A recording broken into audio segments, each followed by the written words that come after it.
it is very much important for all of us that we carry all those skills that can help us. To me, I always tell startups and entrepreneurs and change maker that you need to be a rounder. That is what really matters, especially when you are in the early stages of your entrepreneurial journey. So when we started, we faced the same. We tried to be everything, and now the more you grow, then you will be transferring roles to the other people whom you have hired. But at the start, you will be facing a lot of financial issue. So for that, you really need to have not only technical skills, but soft skills are also very important. So that's why this leadership development bootcamp is highly focused on helping you develop, refine, and enhance your leadership skills. So we will be joined by different experts from Deloitte International. We will be joined by different trainers from Center for Awareness Training and Development. Danish would be here for you for the next 4 days. He would be co-facilitating he would be moderating the 4 days boot camp.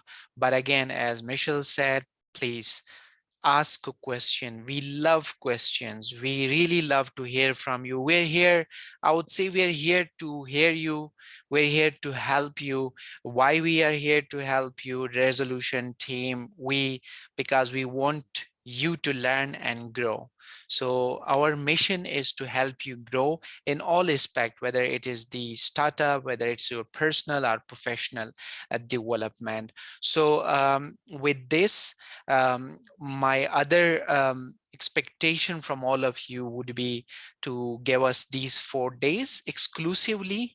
In fact, I would say give these 4 days exclusively to yourself so that you can learn more. You can learn all these techniques. You network with different experts. For example, you can network with us, with Danish, with other experts who will be joining, would really help you, develop your leadership skills. So with this, Danish, thank you so very much for taking the lead. I would hand it over to you before I move on to my session. Yes, Danish, over to you.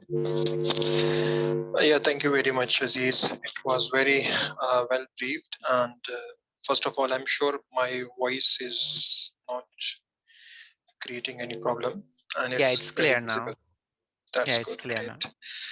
So again, from my side, I would also welcome all the participants, and these 4 days would be, I believe, very amazing in terms of many perspectives, and we would be definitely sharing, learning, doing activities, brainstorming session, and I would be doing a very amazing activity with you by the name of Greater Pathway, in which I would be making sure that you all people are interconnected socially with each other, especially on LinkedIn, and appreciating, acknowledging each other's strengths and achievements. But moving towards the Z session, before moving towards the Z session, first of all, I would want all of you, if you can share your introduction. Okay, so your introduction would be your name, where you from, your venture name, and your designation in your venture. And I would highly appreciate if you can mention the issues area of your venture, uh, in which your venture is working for. So you have two options. Either you can unmute yourself if you want to speak, that is more appreciable. And if someone is feeling more relaxed while writing your introduction in the chat box, that is also welcoming. So we have 15 to 20 minutes. Yeah, those. So we have started. That's great. Yeah, Batul, please share. Go ahead. You can unmute yourself.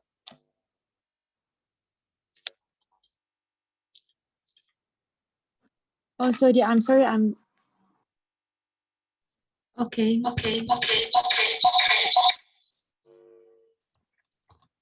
I'm sorry. I went first, but then I had difficulties. Can you hear me now? Yeah, you are completely audible. Sorry, I went first, but then I had difficulties. So hi everyone. I am Batul Nuruddin from Lebanon in the Middle East. I'm the founder or co-founder of Zaria Tech. It's an organic it's a venture which aims to produce biogas from organic waste. So it's like the issue areas are energy production and waste management. What else I need to tell? Anything you are happy for today? Yeah, I'm so excited to meet you all. I already joined the June enterprise and it was quite helpful and beneficial. And that's why like I'm joining it again. I went away with so much insight and I'm planning to gain even more from this one as well. That's great, Batul. We're excited to have you as well. Thank you very much. So And nice to meet you, next, Michelle. I've been yeah, bombarding Michelle with so many emails. So it's nice to be with her in the same room as well.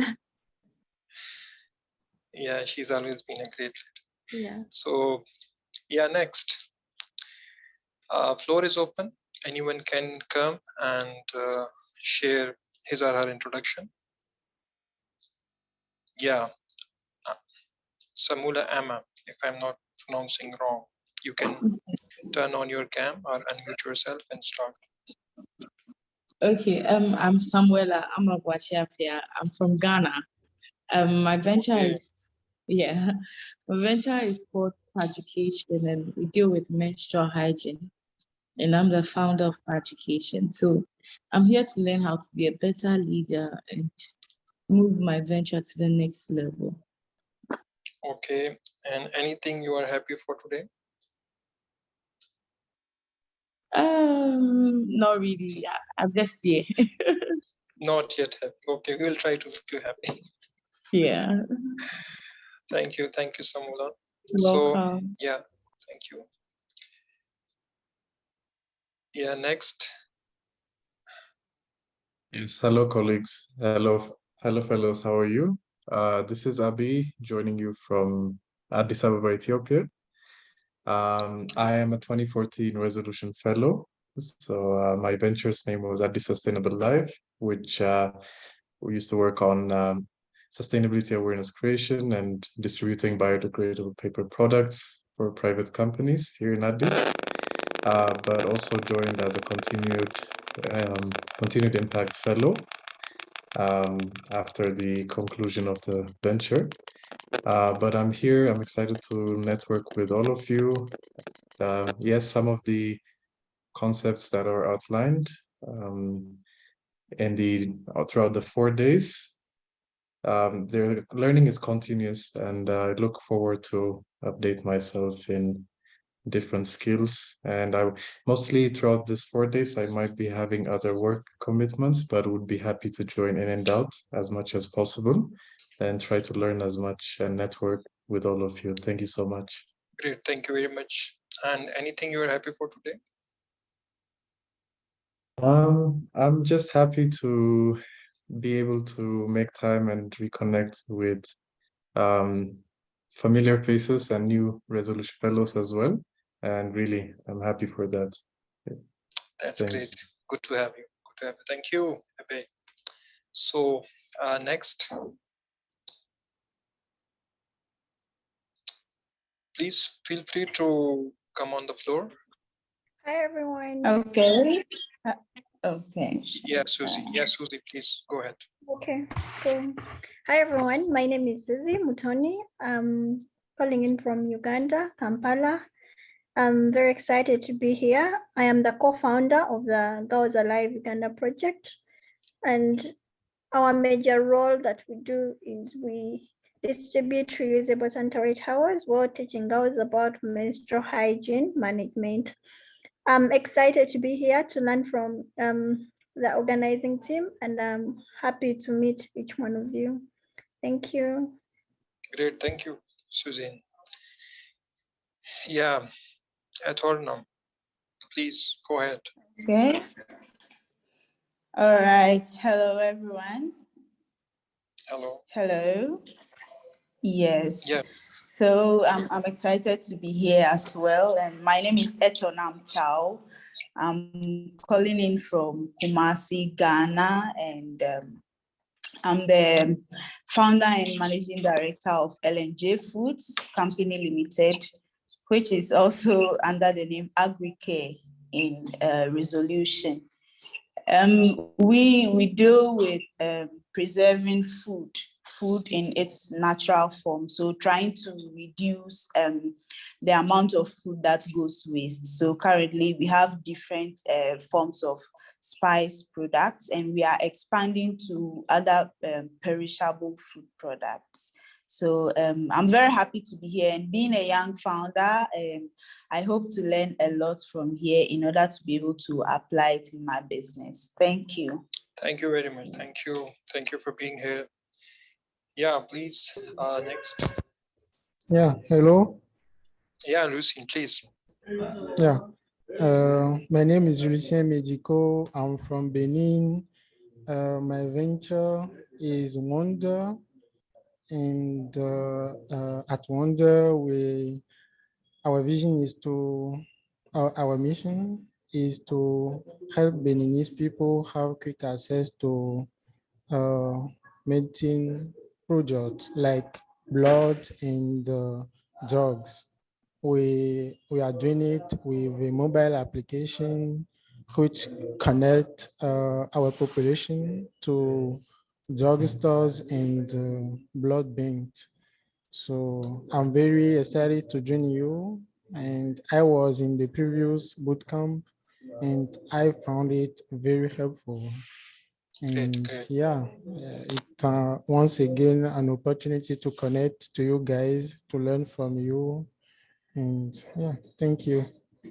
Thank you, Bafu. Thank you very much. Yeah, Bafu, go ahead.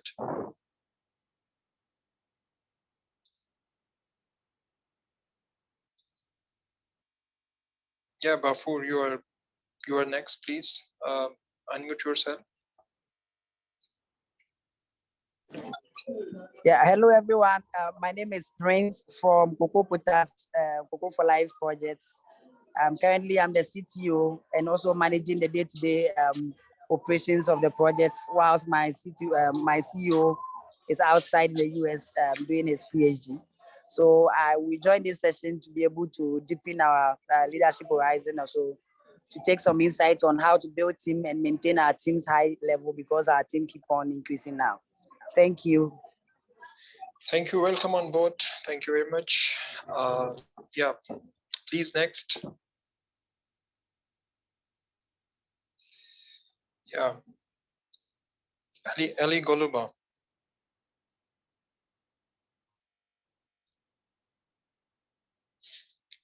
Yeah, Ali.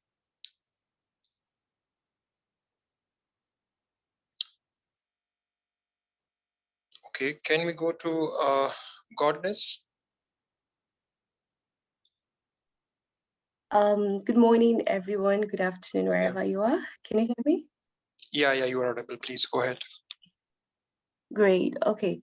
My name is Goodness Ihejo4. I am originally from Nigeria. However, I live in Uganda, where I'm a co-director and chief operations officer at Uganix. And what we do at Uganix, it's a social enterprise that is tackling the effects of malaria, which is a major challenge to health in Africa. We do this by creating household, day-to-day household materials or products such as soaps and candles, which are repellent products that a normal person or a low-income earner in rural communities will be able to afford. So with these soaps, bathing with these soaps and lighting the candles in the house, for those who doesn't have mosquito net, it helps to repel mosquitoes and for like 6 to 10 hours. And yeah, we hope to push this product in more and tackle the effects of malaria. So I'm really excited to be here to meet past fellows, current fellows, and really connect and learn a lot from this. Thank you very much. Yeah, thank you very much, Goodness. So Joy, you're next. Please unmute yourself and introduce yourself to the other fellows. Good morning, everyone. My name is Joy Chipkorir. I'm originally from Kenya. My venture is Mwangaza Cancer Initiative. We focus on breast and cervical cancer education and screening among low-income and insured women in Kenya.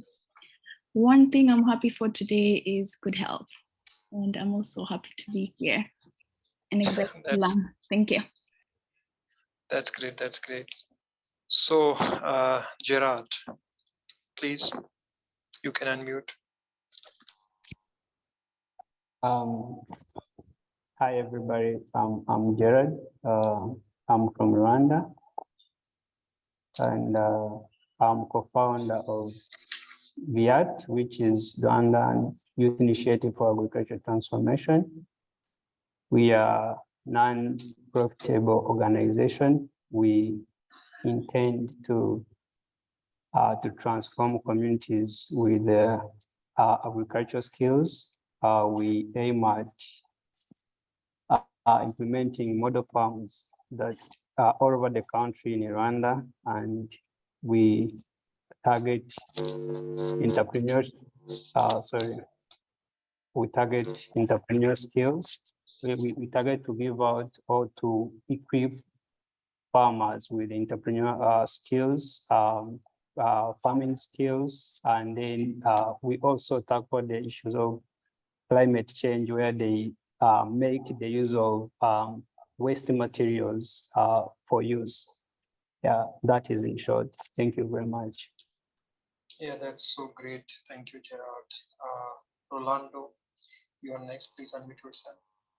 Hello, everyone. My name is Rolando Pelicot. I'm from Panama, here in Latin America. I'm co-founder of FIPI, a social venture that helps social initiatives to connect with volunteers and companies. Yeah, that's great. Thank you very much. So I would request other fellows, if you could unmute yourselves, or you can share your introduction in the chat box as well, so we can move ahead.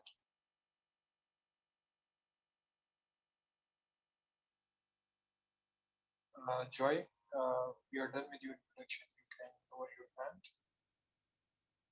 Yeah, Wahid Hussain, over to you. Hello, my name is Wahid Hussain. I'm joining from Dhaka, Bangladesh. I run a couple of social venture. Tiger Boy is one of them, which is helping Bangladeshi women artisans to have a sustainable livelihoods. We have been doing this for more than 6 years, working with more than 79 artisans till now. For last 2 years, I'm also focusing on youth development through entrepreneurship education. Especially today, I'm here to learn more about my new skills and leadership for this entrepreneurship program that I run. One of them is called Pathfinder, which is a cross-cultural education program I run with the school kids from Bangladesh, Philippines, Zambia, as well as the United States.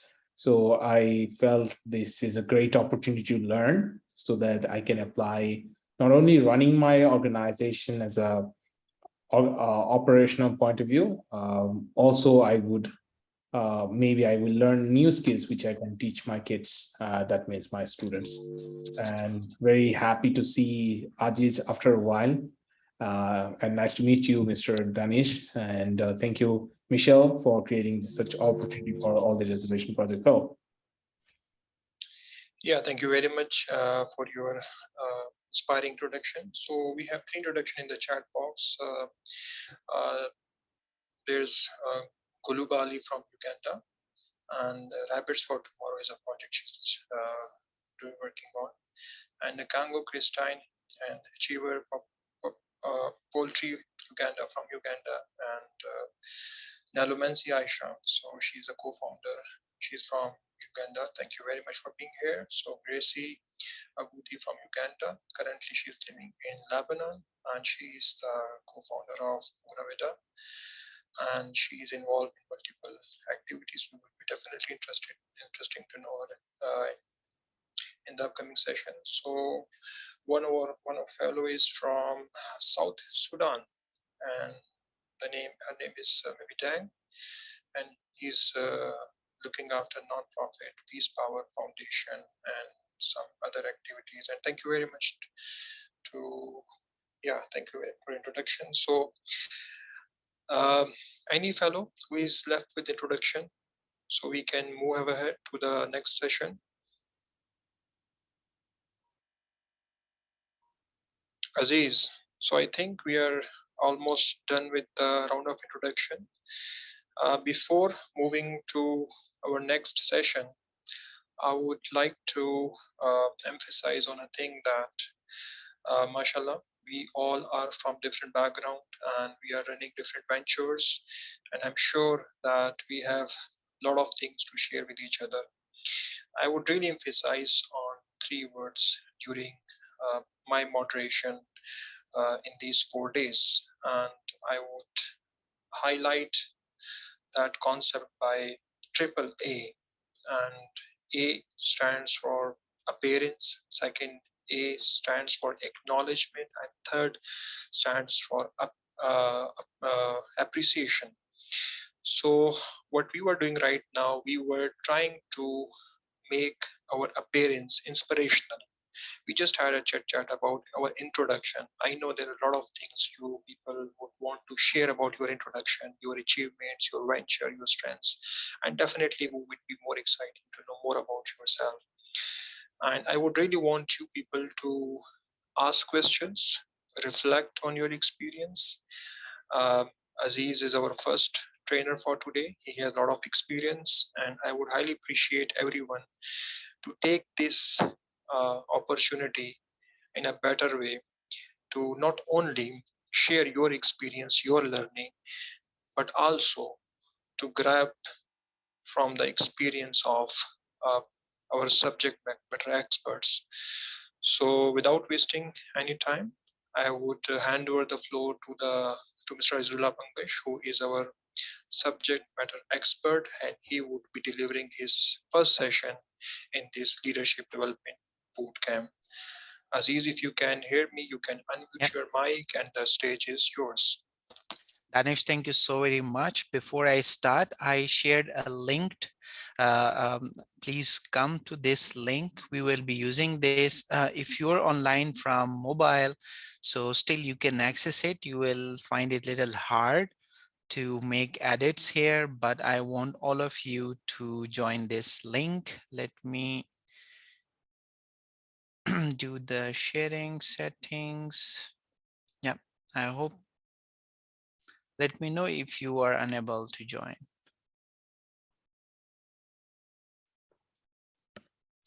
All right, so Danish, thank you so very much. The first session today, which we will be discussing, is the personality. Remember, it is very important as an individual, whether you're a startup, you're a community change maker, you are a businesswoman, you're a businessman, you are in any kind of profession, it really matters how you build your personality, how you develop your personality.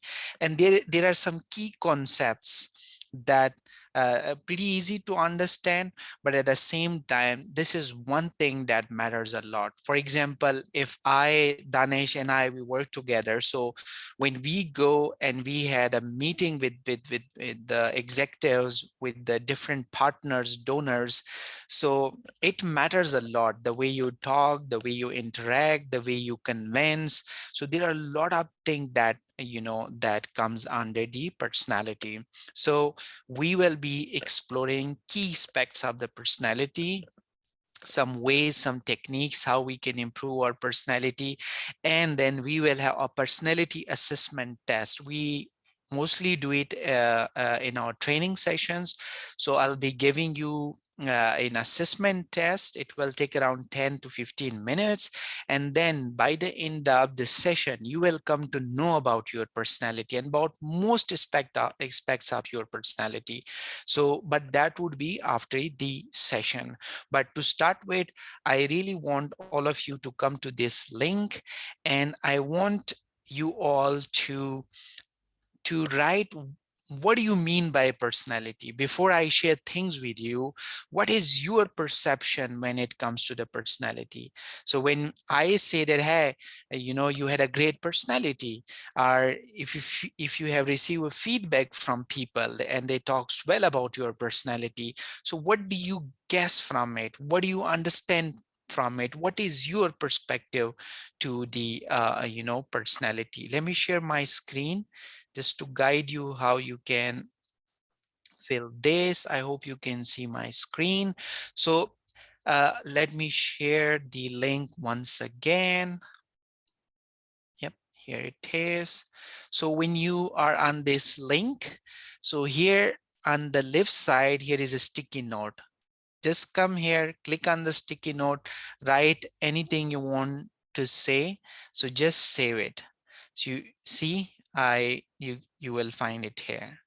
So here you can then place it and replace it. So I want all of you to come to this link and write about what does personality means to you. Are we all on the link? Okay.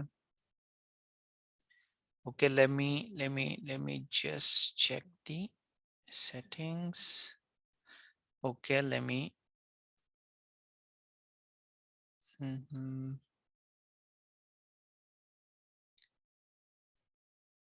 Yep. Now you can change it. Now you can make edits. I updated the settings. Let's suppose if I write it, to me, personality is the combination of thoughts, emotions, and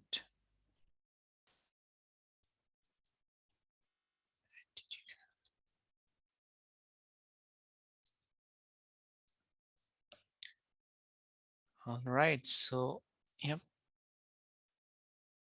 here it is. Okay, interpersonal skills, attitude, and behavior. All right. What about others?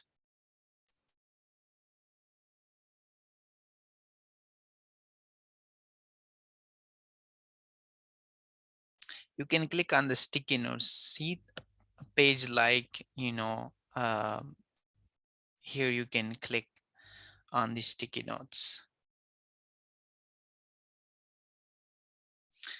Okay, very nice. You can also, you know, play with it with different colors, sizes. Yep, let me move it here. Okay, interpersonal skills. Wahid Hussein, yeah, Wahid, we need to have your message as well. How you treat others and react to the situation, true, correct? Okay, we have so many people here, 23, so let's have some more comments.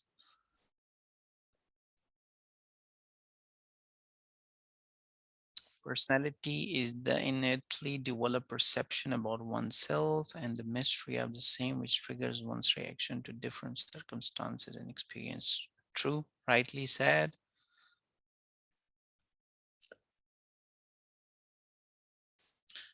Personality is the individual differences. True, correct. Yourself through your action. True, very true.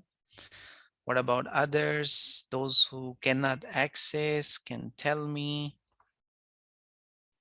Okay, here we go.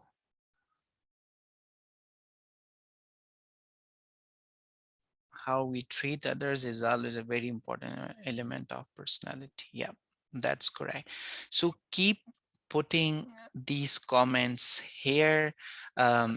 This is a very important segment, I would say, that we need to understand as well, and we will discuss in detail.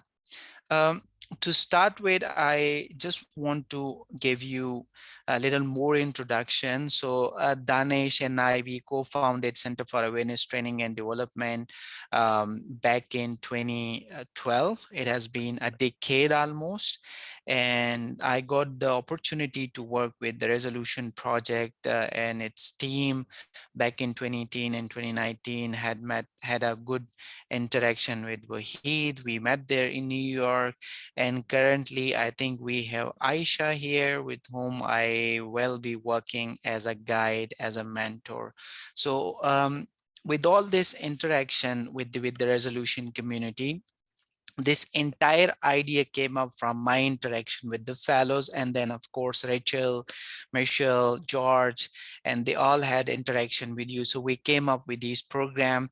We did it last year, we are doing it this year as well. We have one other boot camp that will happen in December, but the idea is to give you every tool, knowledge, concepts, skills that can make you a better change maker, a better startup, a successful startup, a successful businesswoman or businessman or an entrepreneur. So that's why personality is something that really had a very long lasting impact. Now, what does I mean by that? When you interact with your team members, there comes the personality. How you have built your personality, the way you interact with your team members matters a lot. How you interact with your donors, with your partners, with collaborators, with the stakeholders, it really matters. Then how you interact with the community members. So you work in the community, you have people around you. So how you interact with them, it really matters. So that is why it is very important that we need personality. We need to understand the personality, and we need to develop our personality in a way that can help us grow personally and professionally as well. Now, I ask you this question: personality, what does it means to you? So let me explain what is personality. Personality is actually a combination of three things. Number one, your thoughts.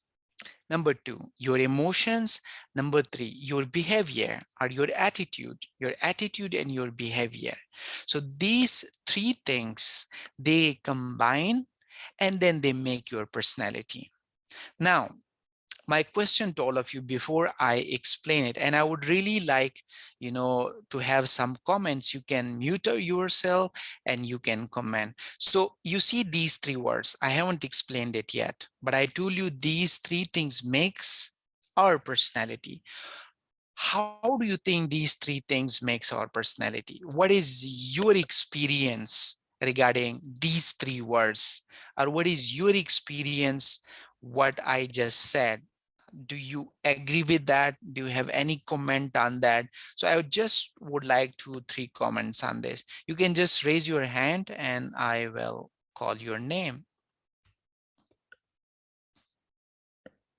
Yep, who can go ahead?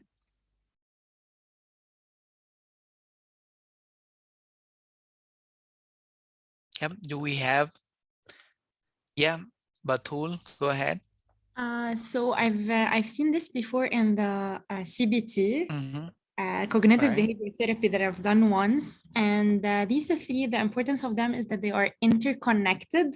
One affects the other, so we can work on one of them, and then the other two will come eventually, and vice versa.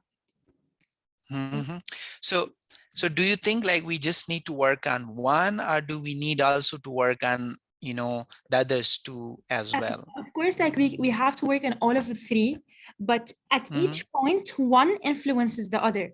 So for example, my emotion is that I love my friend, then my behavior is like this emotion triggers me like to get a gift for my friend. This is the behavior, and then my thoughts will be satisfactory and all of that. So one influences the other. Yeah, absolutely. That's Batul. That's very true. But one quick question before I move to somebody else. what do you think when you were going under therapy? So do you think like working on these things is really helpful when it comes to building your personality? Like, what is your personal experience with these? Yes, absolutely. Because we always have a lot of thoughts, for example, that we don't put into action, or we have a lot Mm-hmm, of emotions that we keep there.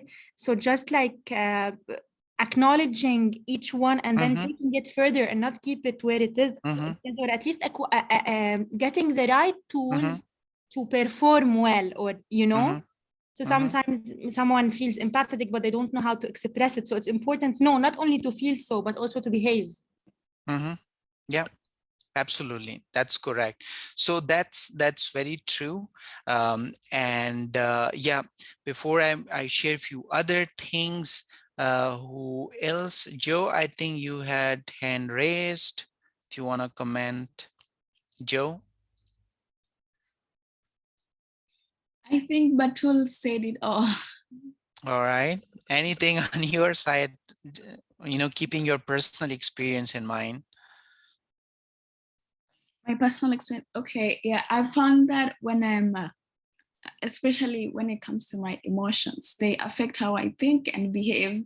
So like she said, they're interconnected, and I've found that I really need to work on my emotional Mm-hmm. intelligence, because every time I act out of emotions, then it's always it always ends up bad. So I have to constantly check my emotions. Okay.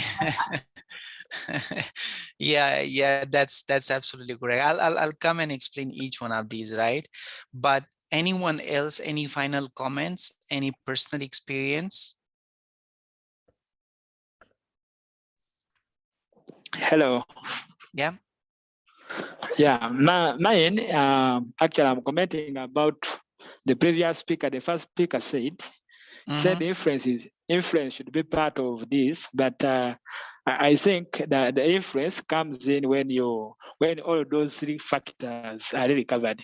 Because when you are thinking negatively, or when you okay the thoughts of someone, Mm-hmm. the emotion is the emotional intelligence of someone, the behavior, Okay. how you behave when you're in people, how you socialize with other people, will Mm-hmm. determine your influence in your group mates or any other kind of group of people you're dealing with.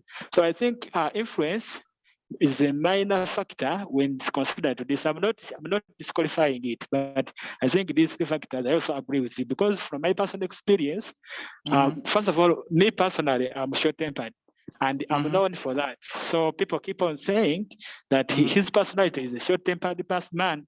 So when you Okay. go bad with him, so he becomes short-tempered. So they handle me with care, having it Mm-hmm. in mind that I'm a short-tempered person. So I think all these factors they Mm-hmm. determine your influence in any group of people you're dealing with.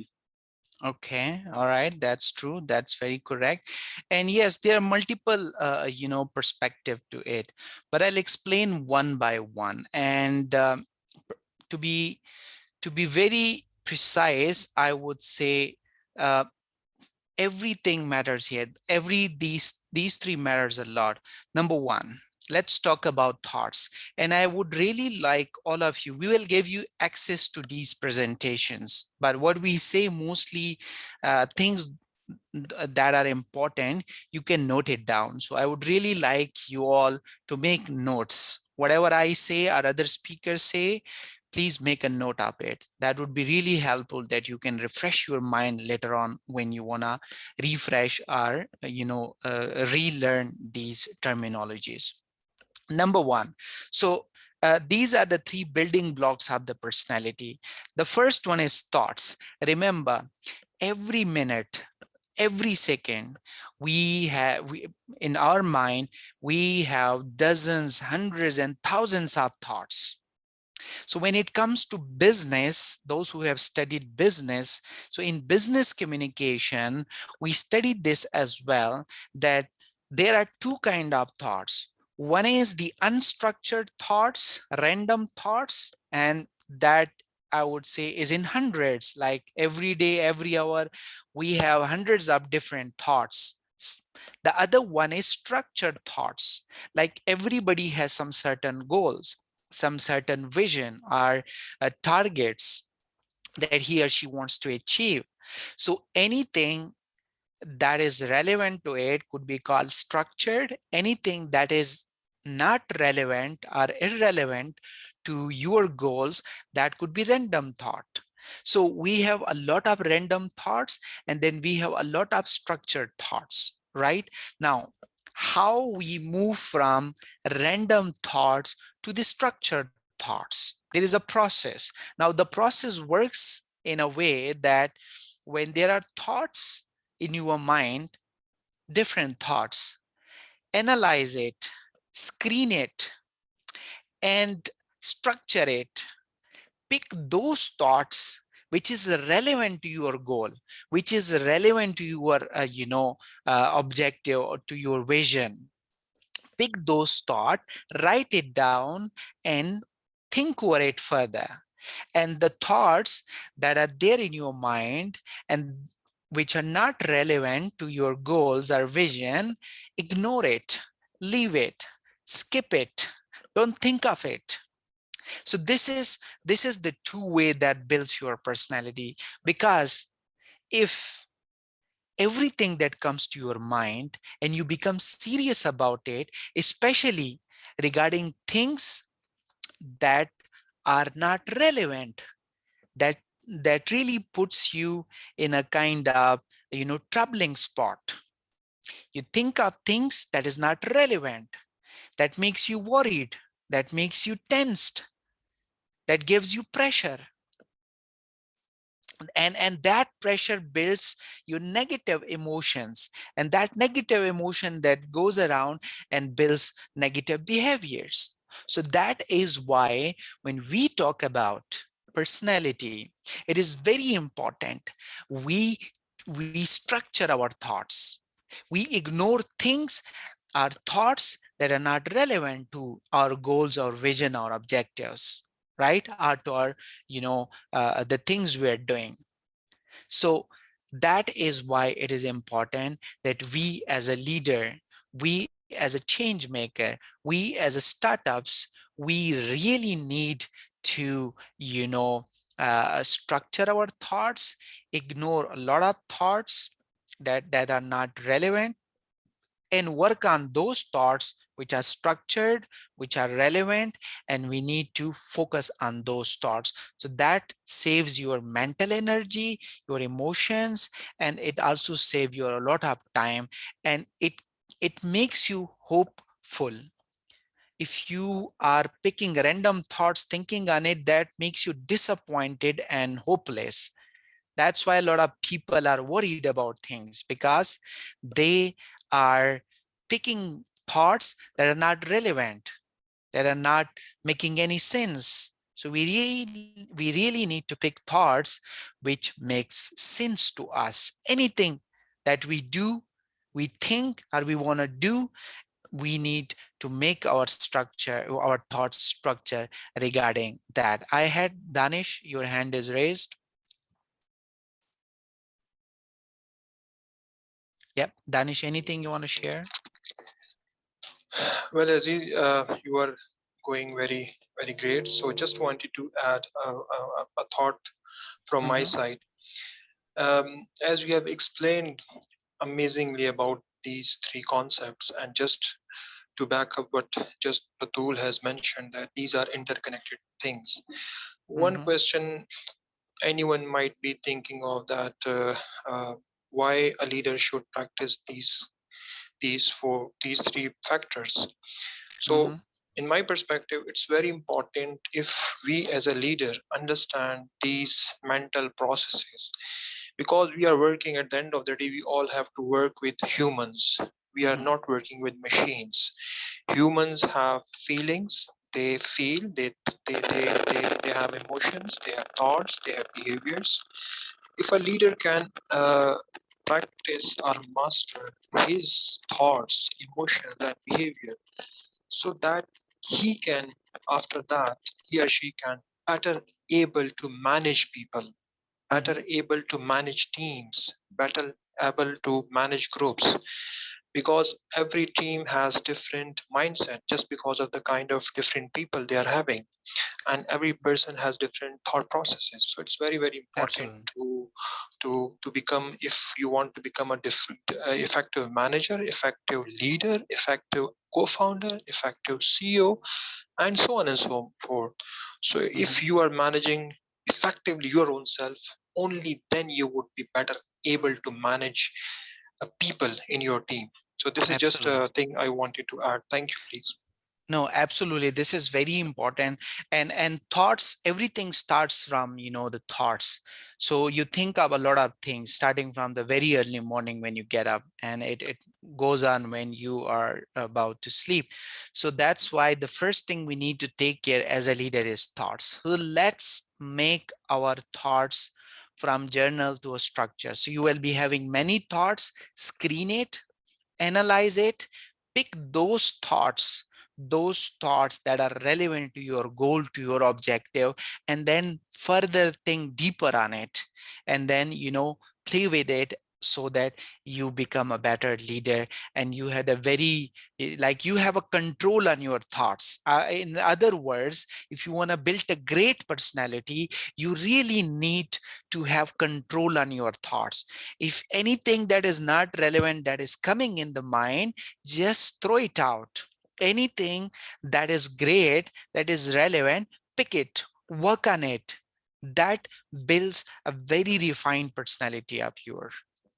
So that's the first part of the thoughts. And one quick question before I move to the emotions. So you as a leader, you have faced a lot of different scenarios and situation. I would really like to hear from one or two of you that how how many different kind of thoughts come to you, and how do you comment on it? Do you think all the thoughts that comes to your mind is relevant to you, or to your objective or vision? Or do you think there are a lot of thoughts those are not relevant, but still it comes in your mind, and you try avoid them, or it try disturbs you? Yes. Yeah, go ahead. Yeah, I would like to speak on this Yeah, one. go ahead. And I'm very happy we are handling this topic in this session, because all along I've been thinking that, oh, I'm the only one who thinks. Like I a lot of thoughts come to my mind. Yeah. When you said every minute, every second, several thoughts come, I kind of really connected with that. And yes, it's true. A lot of thoughts come, like a lot, both positive and negative. And I like what you mentioned, that we should screen it and then focus on the ones that are relevant to our goals. I must say that this has, like, it has really gone in, because I find it very difficult trying to control my thoughts sometimes. You want to do this, you want to do that, this person comes with this issue, and managing different aspects of life. Yeah, most of the thoughts, I am realizing that most of the thoughts are not relevant to my goals. Yes. Absolutely. So yeah, I Absolutely. think from now on, Yeah, I'll, we I'll have this try and be experience. better. Yeah. We have this experience in our trainings, in our coaching, and I think everybody faced this issue. All of us sitting here, including myself, we face this issue. And one of my way is, if any irrelevant thoughts come to my mind, so I always slap myself. Not too hard, right?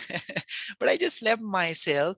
I get, if I'm sitting, I go up and take some water, and this way I try change my mind. So I always try pick thoughts uh, that is relevant to what I am doing, or to what I am thinking on, right? So this is really very, very important. Yes, Vilad, yeah, go ahead.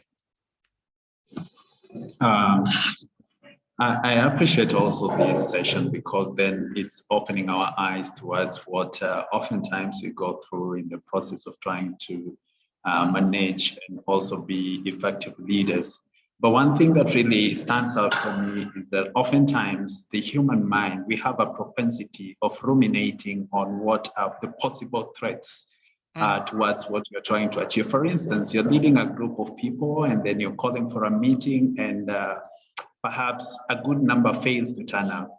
You know, the immediate thought that strikes your mind is like, perhaps it's a sign of rebellion, or there is something that you didn't do well that made that meeting not to be productive, or people not to turn up for such. And you see, when you ruminate on that, then again, you shift the blame to yourself and start feeling like you're failing on your end as a leader, which then again triggers your emotions towards something that might not be an effective action plan. So I relate very much with this in regard to how our thoughts, and I like the fact that you have made us realize that it's important to have structured thoughts which are aligned towards your goal. So regardless of the negativity that might be striking, then you should always maintain your focus on what your goal is. And if that thought is not gearing you towards that, perhaps you might want to discard it and embrace a positive thought. I love this. I love this. Yeah. Yeah, absolutely. Absolutely. That is a key. And one thing, I mean, with this, how, like, I'll share a technique with all of you, how this works, which is really, really important. When we think of things, we really need, this is a 3-step process, right? I want all of you to write these steps. Number 1, thought comes to your mind. That is the first thing. It's a natural.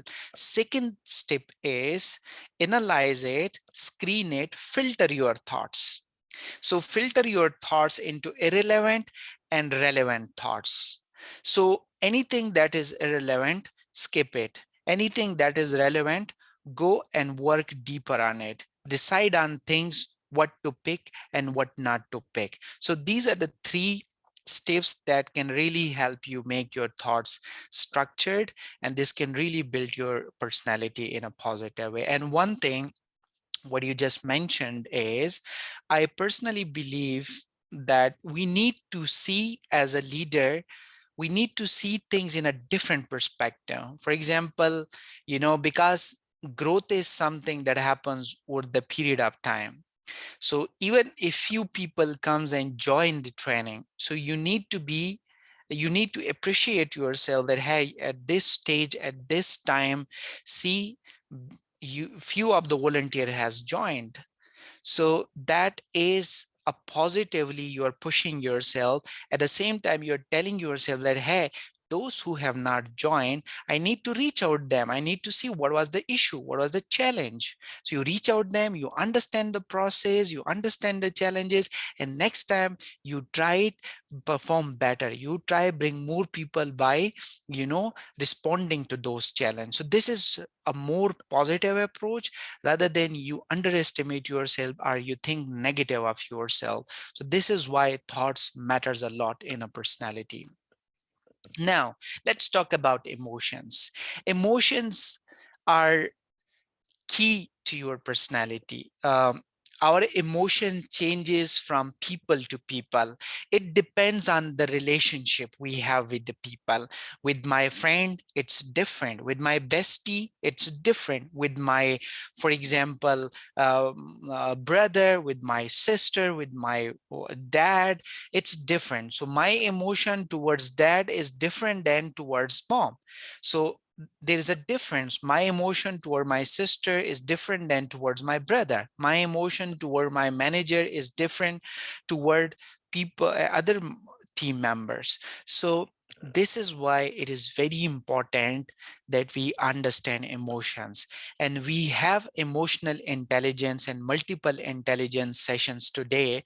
Today we will be talking about mostly about personality and emotional intelligence, because as per research, in your personal and professional growth, 80% is the emotional intelligence that contributes. 20% is the IQ and other intelligences. So that is why we will, as a leader, we will focus on personality today, emotions today, so that we help you have all those skills concepts that can build a great personality and can enhance your emotional intelligence as well. So when it comes to emotions, whether it is understanding people or understanding your own emotions, we call it emotional intelligence. This is really, really important. When you feel that you are sad, when you understand yourself that you are talking to somebody and you feel that you are sad, so if you have this intelligence that your emotion, that hey, this time you are sad, this time you're happy, this time you're excited, this time you are here after a fight. Because when you had a fight and you come and talk to other people, you come up with a different emotion, and that of course with a different behavior. But you really need to understand when you are happy, when you are sad, when you are excited, when you are stressed, when you are pressured. So in all situation, understanding your emotional state, then analyzing it, then interpreting it, and then managing your emotion is really makes your personality. But at the same time, as a person, you interact with other humans, they have their own emotions. So understanding the emotions of other peoples as well, analyzing those emotions, interpreting them, and managing yourself accordingly is what is key to a great and inspiring personality. So if you are a person who is well aware of your emotions, who has a great emotional intelligence, who understand how the other person is talking, why the other person is talking, whether the person in front of me, whether he's a colleague, she's a colleague, or he's a friend or she's a friend, whatever your relationship status is with him or her, is he sad or she sad, excited? Has she been here or he's here after a fight, or has she kind of some burden on her? So if you have this capability, understanding the emotions of other, and at the same time understanding your own emotions, then you would be able to, I would say, place yourself or mold your personality according to your own emotions and according to the emotions of the other people. So this brings emotional intelligence, and these emotions are a part of your personality, and this makes your personality so inspiring. If you are well aware of your emotions and you use your emotions to the best of yourself and to the best of your organization and to the best of the people. But one thing you need to keep in mind, we always tell to the professionals, is when it comes to business, as a leader, as a community leader, as a startup, as an entrepreneur, it's nothing personal, it's all professional. And we want you to develop your personalities, a very inspiring personalities, because we want to inspire other people. We want you to be a role model for other, whether it comes to the way you think, whether it comes to the way you show your emotions, the way you understand other people's emotion, or the way you behave or interact with people. These three things matters a lot. But we will talk more about emotional intelligence in the later session. Sidra will be joining us, so she will go deeper into the emotional intelligence, which is a very important part of the personality. Now, do you have any question, any thoughts, any comment here on the emotion? Do you think it makes any sense what I said?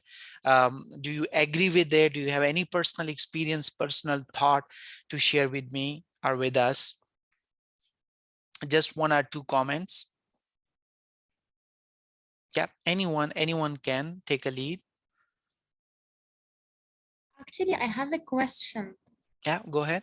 So basically, you said when it comes to business, nothing is personal or professional. I think this is quite right, but like sometimes, like at the end, we cannot separate our own self, and even like we are, like Yeah. when we are told to work with all your heart and all of that.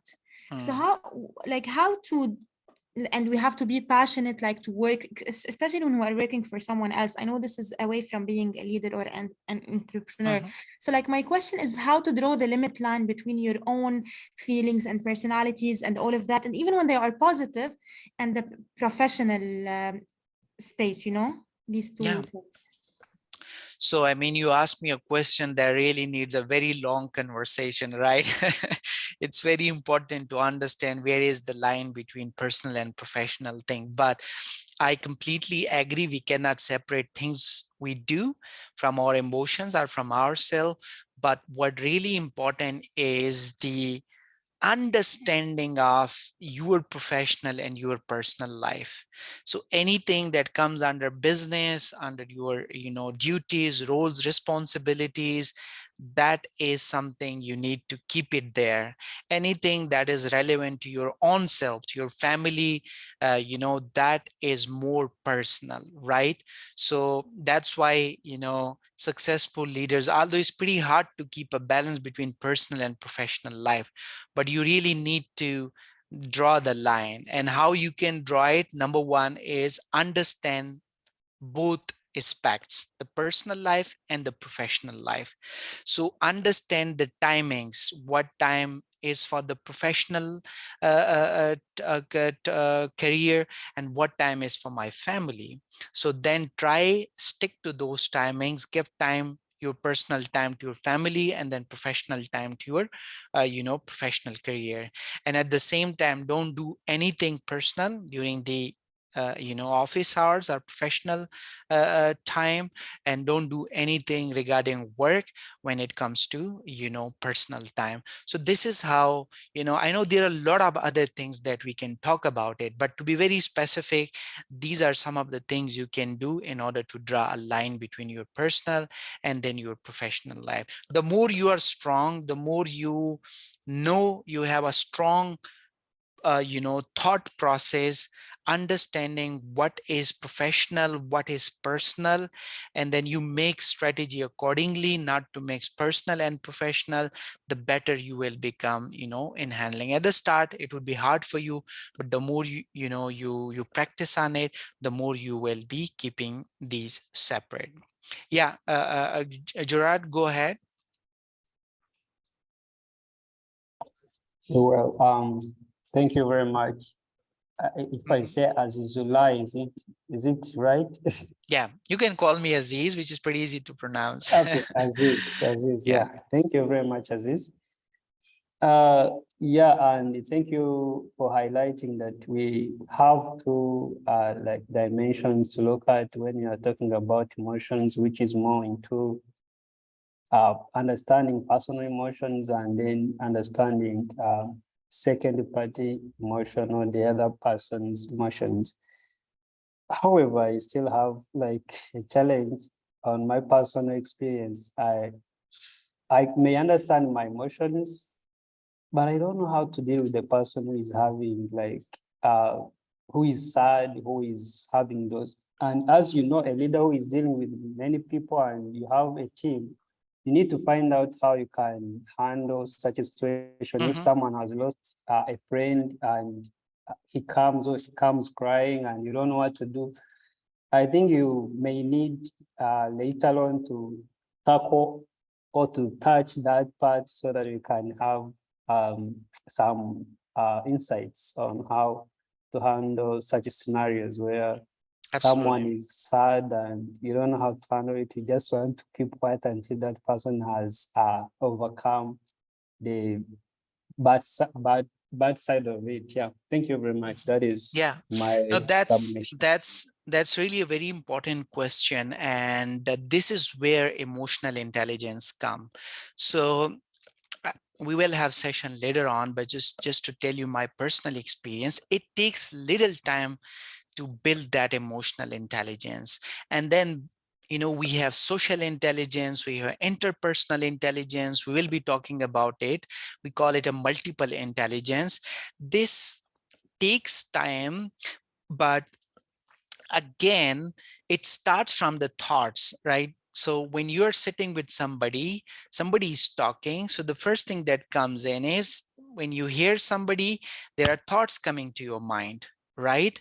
So this is where it starts. And if you are a kind of person who has a strong listening skills and who listen without any judgment or without any kind of things going in the back of the mind, so then with the passage of time, you try listen the person, understand his or her state, and slowly, gradually, with the passage of time, you become conscious about it, why this person is feeling, how she's feeling. You try probing, we call it probing. You ask one or two question at this time. At the first, you might not be good at it, but you need to be conscious about it. You need to do this thing repeatedly, consciously. Every time you need to think that, hey, I need to ask something that is relevant, I need to listen that person actively, and I need to be more I need to empathize more. So the more you practice, the more you become better and better. So we call 5 P's formula for this: proper practice prevent poor performance. The more you practice on your listening other people, understanding other people, developing social intelligence, the better you will become in a social intelligence, the better you will become in an emotional intelligence. And with the passage of time, you will be able understand people, their emotion, what to talk about, what not to talk about. So these things will come with the passage of time when you practice on these things. Okay, I hope this answers your question. All right, awesome. So let me explain the third element, and then I'll come to others as well. Okay, let's talk about behavior. Now, thoughts. You develop positive thoughts. It develops positive personality. You develop positive emotions. It develops positive personality. Now, here is the third important component is the personality, is the behavior. Now, just imagine you go to an office or you go to somebody, you have heard a lot about that or about that department. You go there and that person who is in a very good position, that person doesn't behave well with you.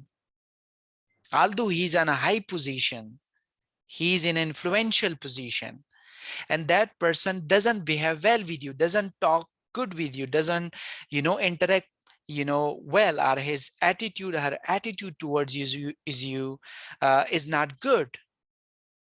What happens? You come out of the office, you share your story with other people that, hey, I heard a lot about this person, but when I met, I didn't find him or her good. She didn't interacted well, or he didn't interacted well. I didn't like the personality. I was not expecting this. Now, these are some of the common things we come up. Imagine if you are not good in your behavior or in your interaction with others, if your attitude is not good with other people, they will not be inspired. You cannot inspire them. As a leader, as a community change maker, to create an influence, to bring change, to inspire people, you need to have a very inspiring behavior. You need to have a very good interaction with the people. You need to give them respect. Now, behavior means how you show, how you interact with others, or how you show your attitude towards other people. Attitude is the mental state, how we think about people and other things, and behavior is how practically or how physically we interact or how physically we show our attitude. That is the behavior. So if you have a positive behavior, a positive attitude towards other people, towards other things, so you will behave positively.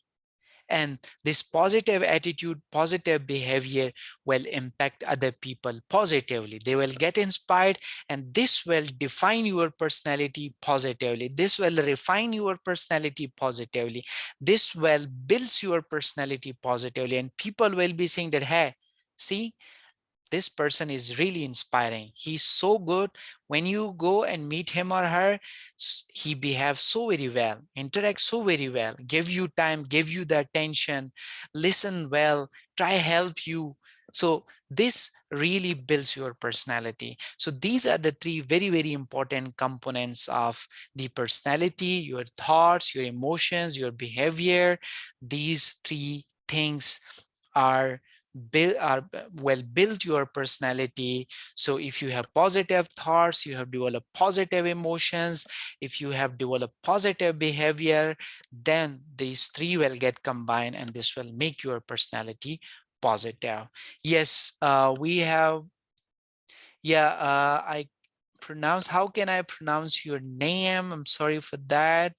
Gulemi. Yes, Guillaume. Yes. Okay. All right. Yeah. Any thoughts? Now, what I said, what are your thoughts on it? Thank you. Thanks, Aziz. Is that a question, or you asking me to Yeah, answer? I would say it's not a question, but I would rather say it's just, I want you to share your thoughts. Okay. Yeah, first of all, thanks for sharing this. I really like it. I especially like the point where you were saying positive thoughts, positive emotions can lead to positive personality. Now, my question, or yeah, thoughts are around the fact that sometimes personality also can affect thoughts and emotions. And how do we go about that? Let's say I'm an overthinker. So I always think a lot. This is due to my personality. But then I want to shape my thoughts and my emotions, but my personality doesn't allow me to do it easily. So how do we go about that? Awesome. Excellent question. I love to, answer this question. Now, this is very tricky question. The first thing you need to understand it's the thoughts that affects your personality. And that's somehow true, that when the personality is built in a way, it turns around and it affects your thoughts as well. Now, what is the core component? The core component here is the thought. And what does not allow you to change your thoughts is your thoughts. So let me quote it another way. I always tell people in your training that if you want to change yourself, you can change it in a second, in a minute. If you change your thought, if your thoughts about yourself or anything you want to change about. But if you're mentally not prepared, if you say that I don't want to change it, or if you tell your mind that you cannot change, then of course you cannot change. You might have studied biology, like in our 10th grade, we studied that the way we think, our body produces enzymes, right? And produces different kind of fluids. They move around our body and they shape our body accordingly. The same goes here. If you think that I cannot change my personality, you sent a negative signals to your mind. Your mind never accept that you can change yourself. So that's why I talk about positive thoughts. Always tell your mind that, hey, you can change yourself. Hey, you can change yourself. Hey, you have changed a little bit. You need to change more. So these should be the signals, rather than you tell yourself that, hey, I cannot change my personality. For example, people tell me that you cannot change your personality or your nature. I say I can change it. I have changed a lot of things that I thought I cannot change. For example, there was a time few years back, 10, 12 years back, I was so angry person. I thought, why I'm angry? I worked for around 1 year. I spent thinking, working on controlling my angriness. And then after a year, I controlled my angriness, and now I'm a cool person. I'm very proactive person. It took me 12 months, but my way of handling that was, maybe it could be a kind of an activity for all of you after the training, is every night before I go to sleep, I was reviewing my entire day. What did I do? Where did I got angry? Was it for something good, or was it bad?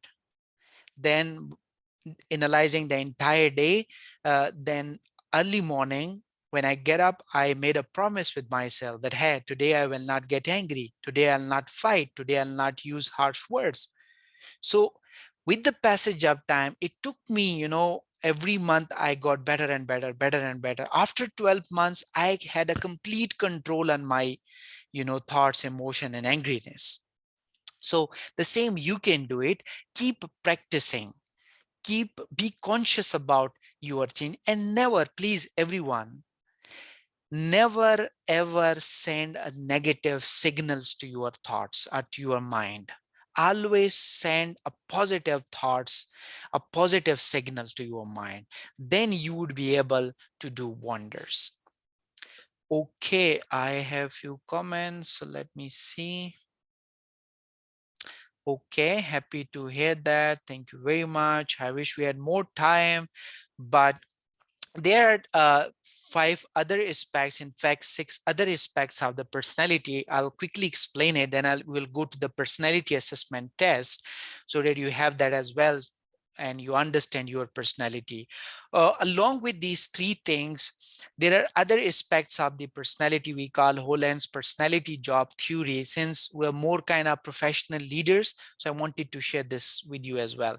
So the first kind of job fit personality is realistic. Now, realistic are those people who are doers, who does not believe in a lot of innovative things.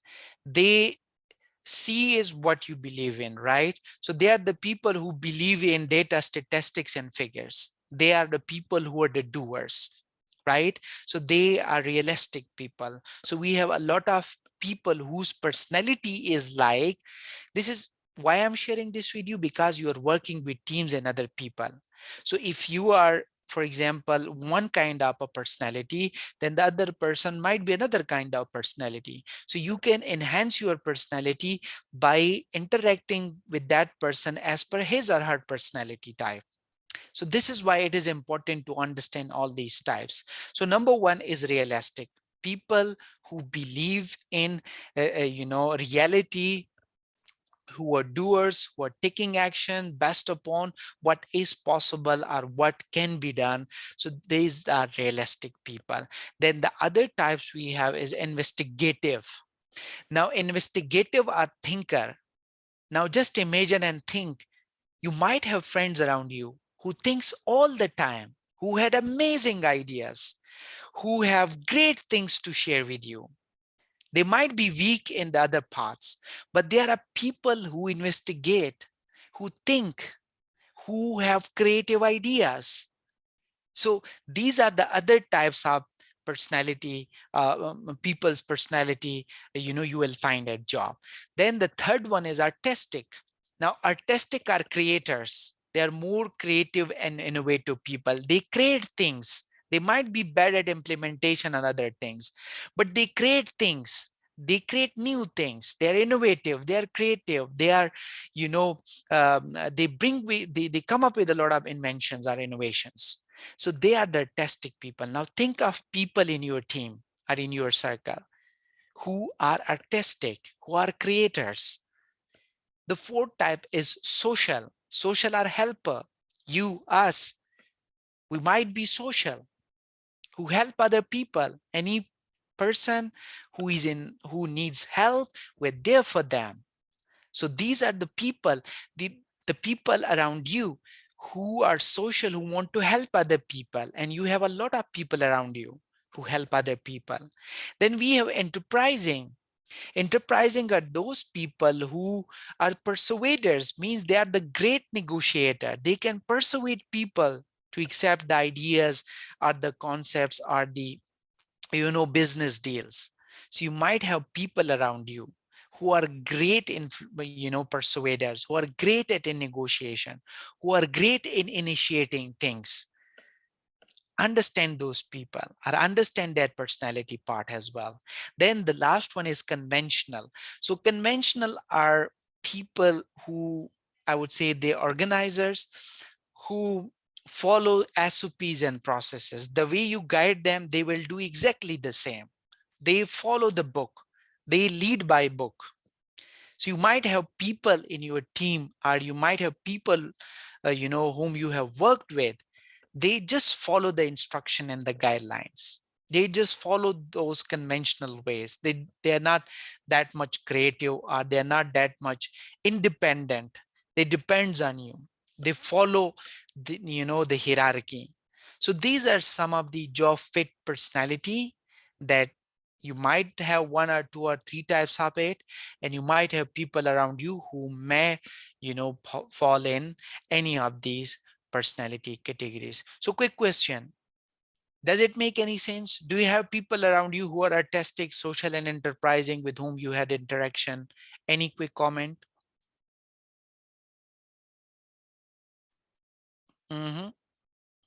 Yeah, any thoughts? Yeah, Yeah, yes. go ahead. This is very interesting because you mentioned that there are some people, they follow the book and everything. I worked with someone like that before, and I wondered every single thing they want to ask you, and then make sure that they are doing the right thing. At the time, I didn't really understand the person, but then I just followed through, and I was happy that the person was able to execute everything like accordingly and achieved really good results. So hearing this from you, it just fits Awesome. everything and clears my Yeah. confusion. Yeah. Yeah. And now just imagine how important it is as a leader that we understand these, because this is what can make us a great leader. Yeah, Susie. Yeah, go ahead. Okay, thank you so much. So I have a question about, I think you kind of left me. I wanted to ask in the previous, but still I think it can come up here. About like maybe the background on maybe where we come from, and then also the previous experience that we've had, how it affects our personality, like in terms of thinking and in terms of execution of our roles. Yeah, absolutely. Very important question. So one thing we need to understand that there are different factors that molds our personality or changes our personality. It is the environment where we work with, it is the people with whom we work with, right? It is the some of the financial limitation. It is maybe some of the heredity or some of the characteristic that are transferred from our parents, right? So there are a lot of parts of the personality that can impact our personality development. But at the same time, what is really powerful is to think of these three important factors. Whatever the factors are there that affect your personality, if you are aware of these three things and if you work on it, because if you're working in an environment that affects you, you will think of it that, hey, this is affecting me. So the thought is there. So if you think positive and you see that, hey, this is negatively impacting me, I need to do something about it. So then you plan accordingly, you think accordingly, you build your emotion, then you show your attitude, or you make strategy accordingly, you develop your attitude, emotions accordingly, you try be a better personality person, or a person who has a great inspiring personality, no matter whatever the circumstances are. So environment does affect, but at the same time, we can build our personality in a way that that impacts the environment or that inspires the situation rather than we get inspired from the situation. So you need to be a kind of person who becomes a role model in any kind of situation, or a person who is highly conscious, who is highly thoughtful of not being, for not being affected by any kind of environment. And this could only be possible when you are aware of these three things. All right. Okay, awesome. Any other comment?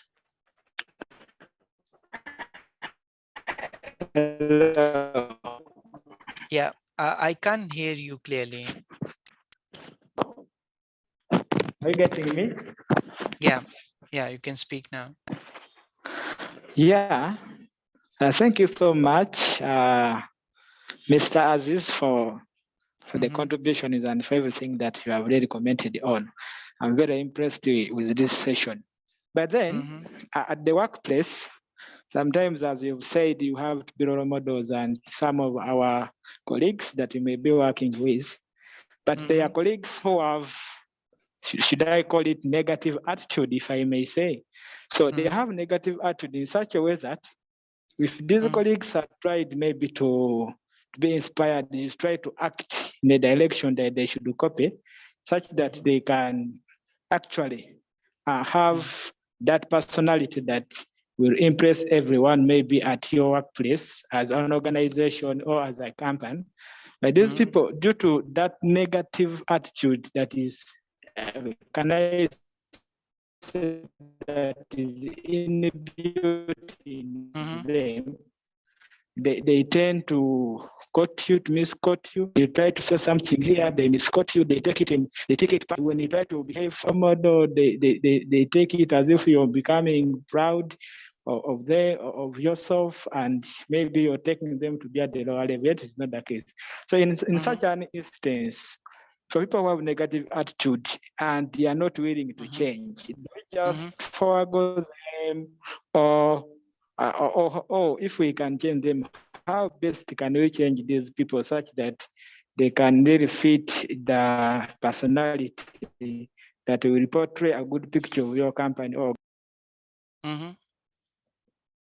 Okay. Okay, what I heard is and understood is, let me respond to your question.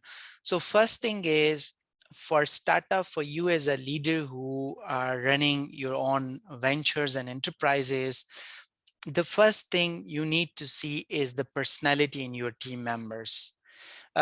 This really matters, and this really matters in all parts of the startup. So you need to be very much picky in order to pick people whose personality matches either your personality and with the organizational personality as well, who are positive, who motivates, encourage, appreciates. So that is one thing that you need to make sure, but it's not 100% sure that you get the best people, right? So the next part is, if you get people who have negative personality or who behavior is not good, so there could be two level approach. Level one, you need to do counseling. If you're more conscious about and well connected to your team members and you understand the different scenarios, you really need to go and sit with that person one-on-one, and you need to talk very bravely, but very tactically, so that that person also feels that he is learning, uh, is open to learning, and it should also not feel like kind of unprofessional and in a way where that person take it positively. So that is the step where you can counsel that person and you can change his or her personality. The third step is, if you feel like that person is not getting changed, he's still behaving negative and the team is getting affected by it, then the alternative is you need to replace that team members. You need to, you know, fire that person, and you need to replace that with a person whose personality matches with your organization and with your team members. So these are the three levels you can, ensure you have team members who have a great personalities. Danish, you had a hand raise. Yeah, so I just want to respond to this, I would say, a very, very good question. I just mentioned that, Aziz, that why we are learning these cognitive processes. I just asked this question, and I got the answer that, as I earlier mentioned, that if we are effectively managing, understanding ourselves, so we would be definitely understanding and managing our people in our team. So my friend has just asked that how to deal different kind of personality. Like you have just shared 2 to 3 strategies. So I have 2, 3, 4 points to share. Like for example, when we conduct leadership training, Aziz, you remember that we have this standard formula that there are different kind of people, maybe subordinates, maybe your peers, and maybe sometimes your bosses as well. So one type of personality is that some employees, some team members are highly supportive people, and but they are low directive in behavior. So in that scenario, personality dealing says that you have to be supportive, you have to provide an environment where they can perform better. And there might be other team members who are highly directive, but maybe and highly supportive in behavior too. So in that scenario, I think coaching would be something a leader should opt for to make sure the performance is greater. The third type of personality we usually come across in different organizations, they are low supportive and low directive behaviors. So in that scenario, what a leader can do when we think applying people personality theories, so a leader should delegate tasks to their team members in order to empower them and in order to force them to come out of their comfort zone, because by delegating you will be making them responsible for their task, and they would be definitely investing their time to do things in a greater way. And the last type of personality we usually come across is they are highly directive, but they have low supportive behavior. So in that scenario, if we see human psychology and brain sciences, so we would found that directing these employees by dealing with them in a directive way is very preferable and very productive. So there are 4 strategies I shared because these are connected with the personality. And second thing, when we talk about thought process, because it is a subject we need to really talk about a lot, because we have seen personally in my consulting and training experiences, I have found that uh, thought is basically a foundation, because if a foundation is weak, the building will not be that much strengthened. So thought process is very, very important. And I just shared a few of the steps in the chat box to respond one of the fellow, where he asked a very good question. So I think the discussion is very, very productive, and we are going in a very positive manner. And I would like to highly appreciate the fellows who are contributing a lot. Absolutely. And this is really very important question, Susie. Is replacing someone a sign of teamwork failure? So it depends. It really depends. So it depends on different scenarios. One scenario could be if you as a leader, as a CEO, as a manager is unable to understand the behavior of other team member. So in that scenario, there could be a failure as well. If the person is fine, but there is a problem from your side, so and then you fire that person, so we can call it a failure. Then there are in most of the scenarios we have seen that you try counsel or coach that person, and there are a lot of people who are not open to learning. So in that specific scenario, if you go for the replacement option, I would not say it a kind of work failure, but rather I would say a learning experience. And this could go back to the hiring process, because in the hiring process, this is really, really important that you focus on the personality of the candidate as well, along with the technical things. So this is why this question is based on the situation. It depends on the scenario. If you have worked well, if you have helped, or you tried everything to help the team member grow, learn. If that person is not willing to learn or grow, so then we won't call it a failure. We would call it a tactical move for the replacement, for the betterment of the department. But if you are unable to do a good hiring, or the person is good, but you were unable to respond in a positive manner, and you just went for the replacement, so in that case, yes, we can call it a failure. So again, it depends. So all right, so being cautious about time, here are some of the important aspects why we need to develop personality. It really helps you in your career development.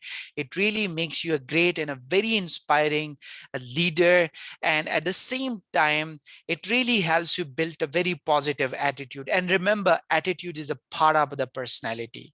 So if you have a great personality, great attitude, this way you will have a great personality. Reduce failure in your professional life. If you have a great personality, you will hardly get fail, in things you do, and this will give you success. Then improves communication. Great leaders, inspiring leaders, who had a great personality, had a great communication. They can connect well with the people. They can hear, they can listen people well. So in this capacity, they had a great communication, and this can make you presentable.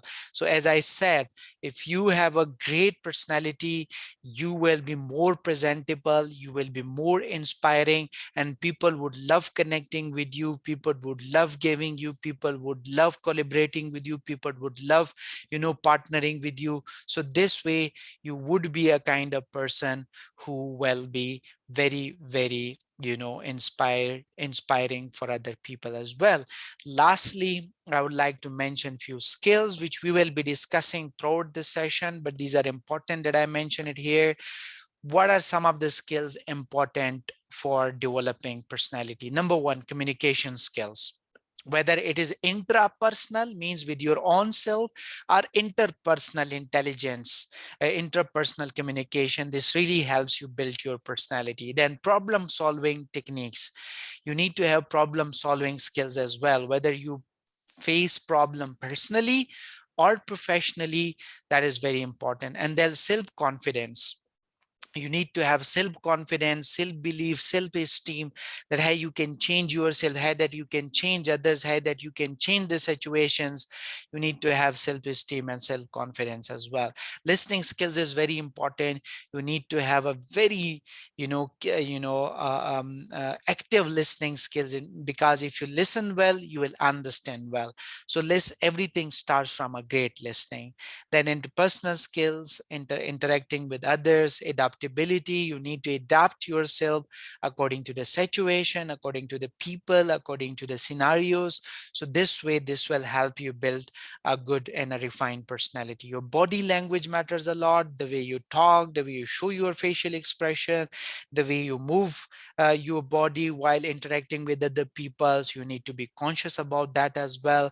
And of course, leadership skills, how you lead yourself and how you lead other people, how you support other people, how you bring all people together in order to achieve a task. So these are some of the important skills. Every skill will be discussed in these 4 days, but I just wanted to highlight that these are some of the important skills that helps in your personality development. Before we go for a quick break, I know we had a break.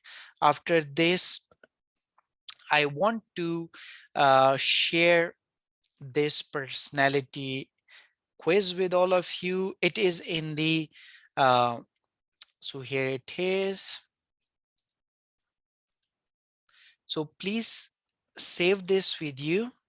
So I want all of you that, since I don't have more time now, this is a 5-minute personality assessment test. Let me guide you. I already have written the instructions here, right? This can guide you easily. So with this questionnaire, you would be able to identify what is your personality and what are the characteristics of your personality. Now, when you come to this document, so you will have 10 rows and 4 columns, L column, O column, G and B columns. Now, when you need to number these rows starting from 1 to 4, and the example is already given above. Anything that you feel is pretty close or you are best at it, give 4 number to it. For example, if I am best at enthusiastic, I'm more enthusiastic, so I'll give 4 number to it. Now, for example, I like authority, I like to give instruction to other people. I enjoy authority. So this is my other thing that I enjoy. So I'll give 3 number to it. Then, for example, I say I am more sensitive towards feeling. I get hurt easily. I'm more sensitive towards feeling. This is a strong thing in me. Then I give 2 marks to it. Then likes in instruction, I least like. I don't like people give me instruction. I don't enjoy, somebody give me instruction. So I give 1 mark to it. The same goes to all of the remaining. Anything that you enjoy the most or you are best at it, give 4 marks to it. Anything that you dislike, you don't enjoy, or anything that you don't enjoy, you can give 1 mark to it, at least mark to it, which is 1. So fill all these. You can print this or you can do it in a rough page. You can save this document. So once you fill all these 10 rows, right, then for each column, you need to add up all the numbers you have given. For example, for column L, add up all the numbers you have given here and write all the total here. For example, the total is 33. Write it here below the L column. For the same goes for O, the same goes for G, the same goes for B. So now in these 4 rows, so the number where you have got maximum number, for example, I say I have got 35 number here in L, then 33 number in O, then 30 number in B, and then 20 number in G. So that means my top personality is L and my second personality type is O. So these are your top personality types. Now, once you do that, then I want you to come to this document. In order to understand your personality, I'm sharing this here as well. I share in the chat box. Now, if your highest number is in L, so it means your personality lies in is loyal. Now here you can read all your characteristics. Lions are leaders. They're usually bosses at work. They are your strength, your weaknesses, then your basic deposition, time management, communication style, etc., etc. If your personality is otter, means if your top mass in O, then your otters, they're excitable, fun-seeking, and cheerleaders. So this is assignment for all of you that I want you all to come before you join us tomorrow, and then we will have some discussion on it as well, that how relevant it is and how important it is, and do you think it is true or it is relevant your personality or not? Does it says correctly about your personality or not? So we need to, I'm sharing the folder as well here. We will be placing all the documents here. So you can see here documents, and if you wanna write the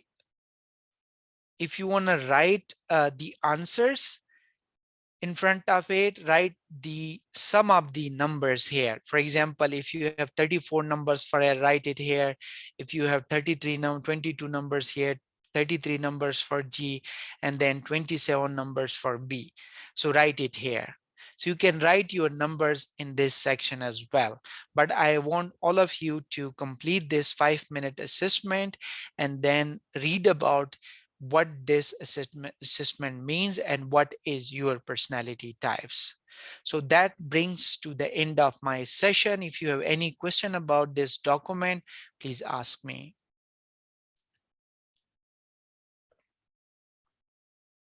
Did you get it? Do you need, I already have written the instruction, right? So you can read those instruction and you can complete it. And once you complete it, I have provided you the document as well, where you can, read about your personality. Now, if you have any question for me, please, then we will move to the next session. Any question?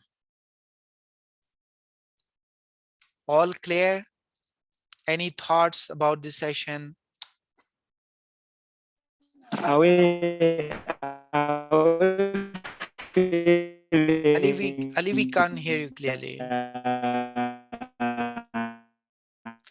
Yeah, Ali, can you write it? We can't hear you clearly. You're not audible.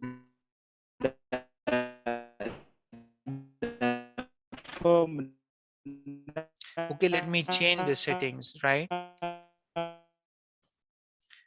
Yeah, Ali, we can't hear you.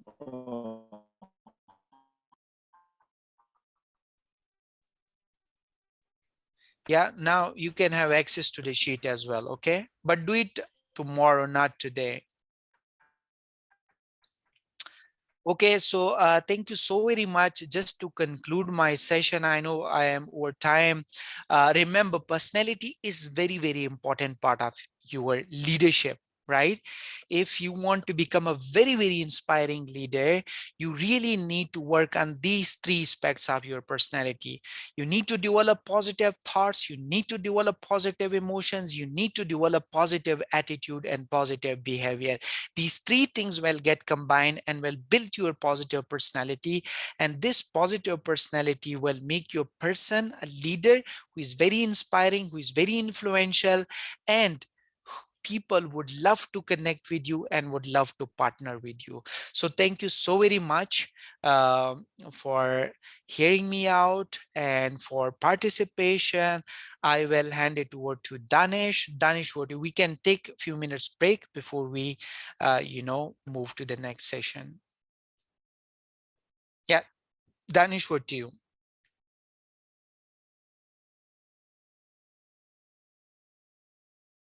Danish, if you can hear me.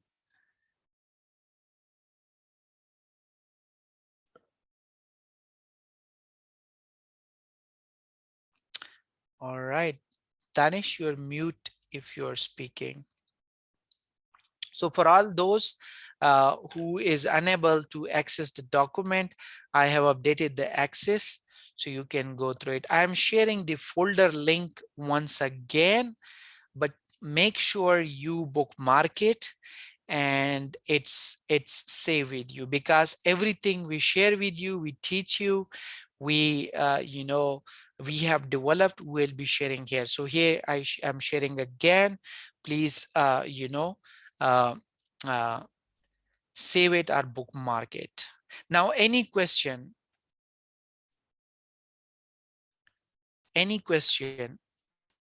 you have for me?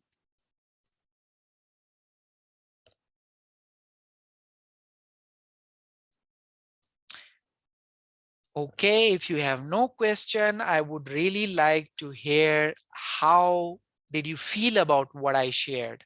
Did you feel good? Did you like it? Do you think it's relevant, it can turn you around. Just 1 or 2 comments, then we will go for 5-minute break, and then we will start with the emotional intelligence session. Yes, any quick comment? Yes. Go ahead. Um, yes, as is. So I would personally want to thank you so much.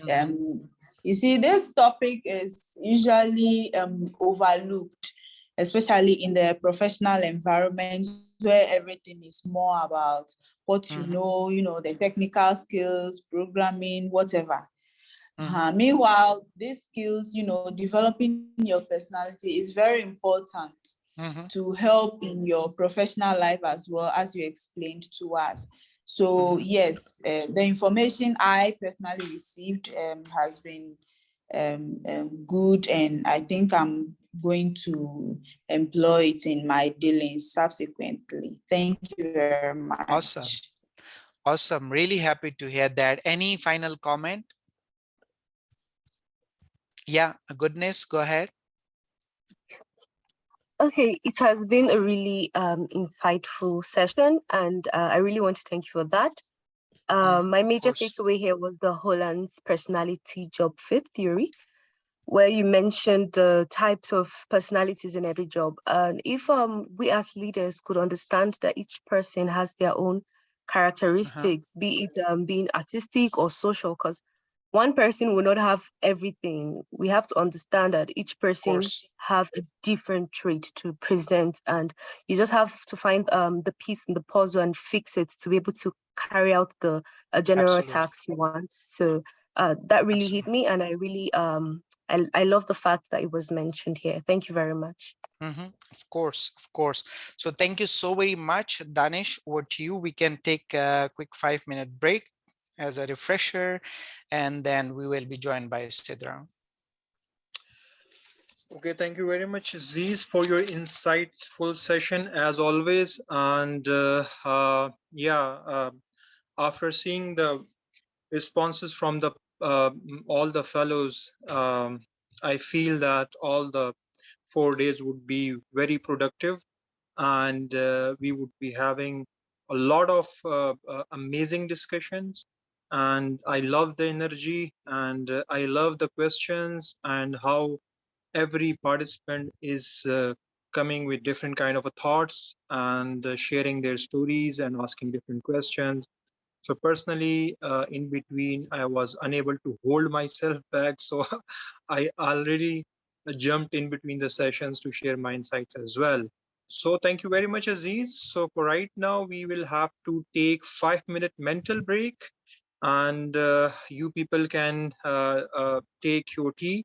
So I already have my tea here. So I can only offer, but I cannot share from Pakistan. But you can take 5-minute break. After that, we will be resuming with our new and other session with a new trainer. So see you after few minutes. So stay online. Don't go anywhere, but just take 5-minute mental break. Thank you.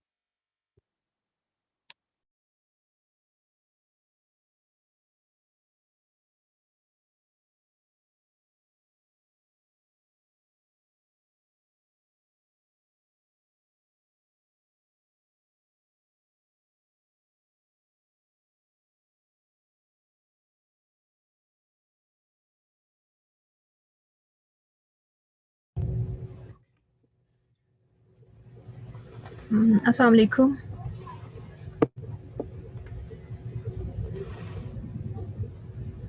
Assalamu alaikum.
So, so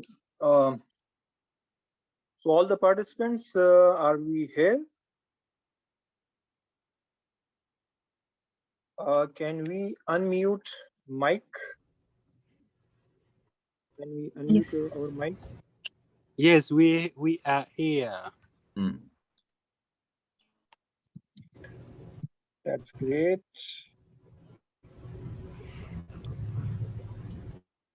I think people are taking their teas, their coffees.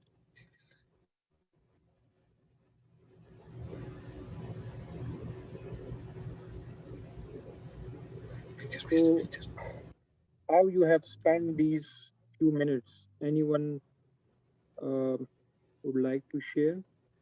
Like, I just took my tea.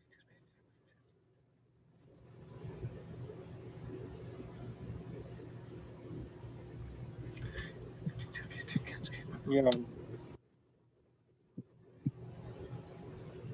Are we here? Are we back? I would be needing few yes in chat box, maybe on mic, so we can start the next session. Yes, Tanish, I am here.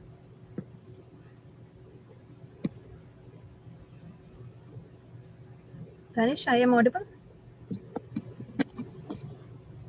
Yes, Sidra, you are. Aziz, am I audible to you? Yes, Danish, you are. Okay, I think Sidra is Can you here. hear Sidra? Yes, I can hear you. Okay, so thank you very much, Sidra, for being here, and it's good. It's always good to see you. And this time it was a very long time. I would be listening to you. And thank you for being here. And dear all participants, we have our second trainer of the day.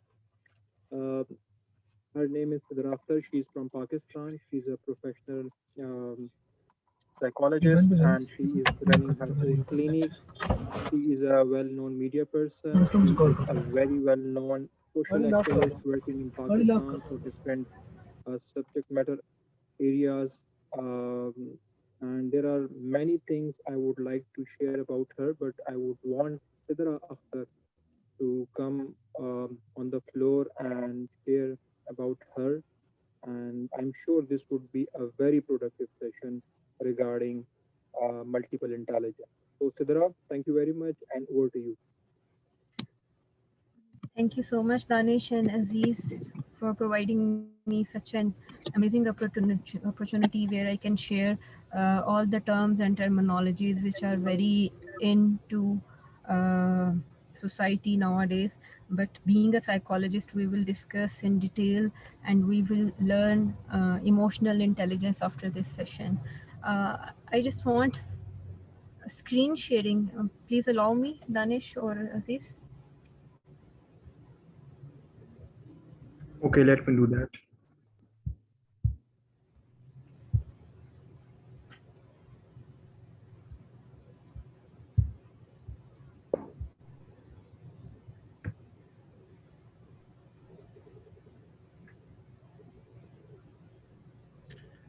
Michelle, can you hear us?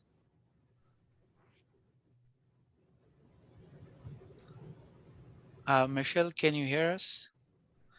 Sorry, yeah, I was trying to come off mute.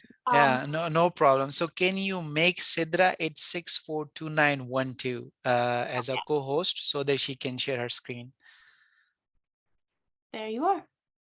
Awesome. Thank you. Thank you very much.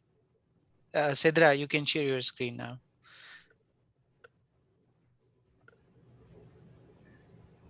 Just give me a minute. Sure.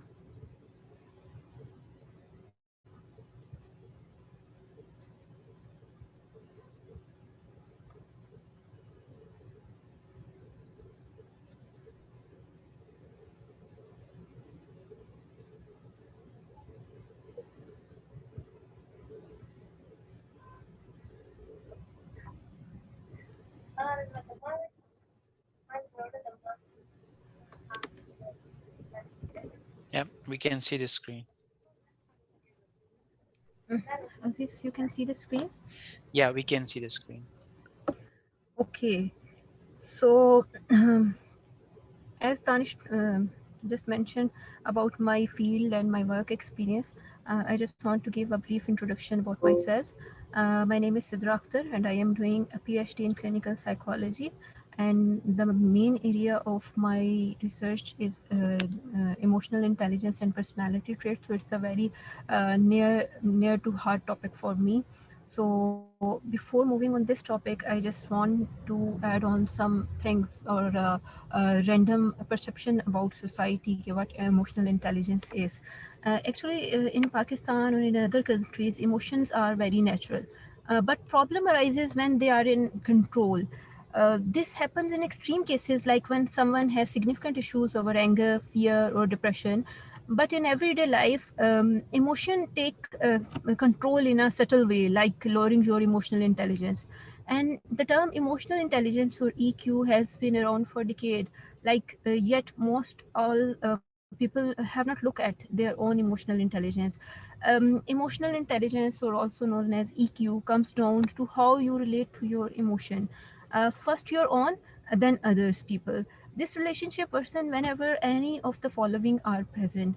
Like most of the time you are afraid of certain emotion, you repress or deny your emotion, and you feel ashamed to show your emotion in public, or you consider emotion a sign of weakness, or maybe you let your feelings get the better of you and you judge your emotion by the reaction, usually negative, of other.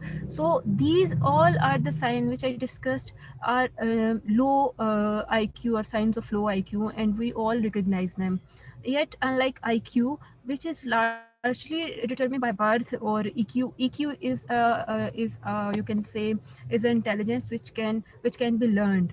So a child who start to cry might hear a parental response like जैसे कि same don't be such a baby, or boys don't cry. So we are having a stigma regarding any gender based intelligence or emotional intelligence, or within our society we have some taboos or taglines which we are so much into it, using these slangs for normal day life. And those are the battalion cues, like but everyone grows up learning a wide range of cues. Like the major force that teaches you about emotions are your parents, your friends, or maybe your teachers, or different role models. Like it can be your hero, or it can be your any role model. So if you are fortunate enough, you have been taught how to have a high IQ, but in reality, everyone becomes involved in a complicated relationship with their emotions, like feelings confused and conflicted about what emotions are all about. Therefore at a certain point a critical decision must be made, like are you going to improve the relationship or go along with the default responses like feelings, and you have to program to show automatically, or raising your own IQ is a conscious choices which anyone can make at any time, or in the system of like yoga developed many centuries ago on aspect known as niyama. It is also a very good technique which instruct the aspirant in raising emotional intelligence. Like you can you have multiple options to increase your emotional intelligence, and we will discuss it further. So here is a quotation which I'm going to share with all of you guys. Knowing other is intelligence, and knowing yourself is a true wisdom, and mastering other is strength, and mastering yourself is a true power.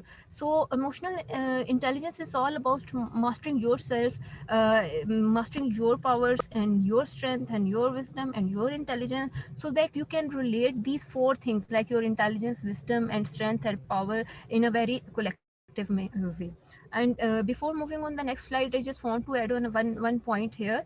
As a psychologist, IQ is a very you can say old fashioned term nowadays in psychology as well, because in psychology we have a new and advanced information of intelligence, and which is very correlated with the emotional intelligence. So people are consider these concept very very, you can say very important or vital, because emotional intelligence is the thing in which we can talk about emotions, feelings, attitude and behavior.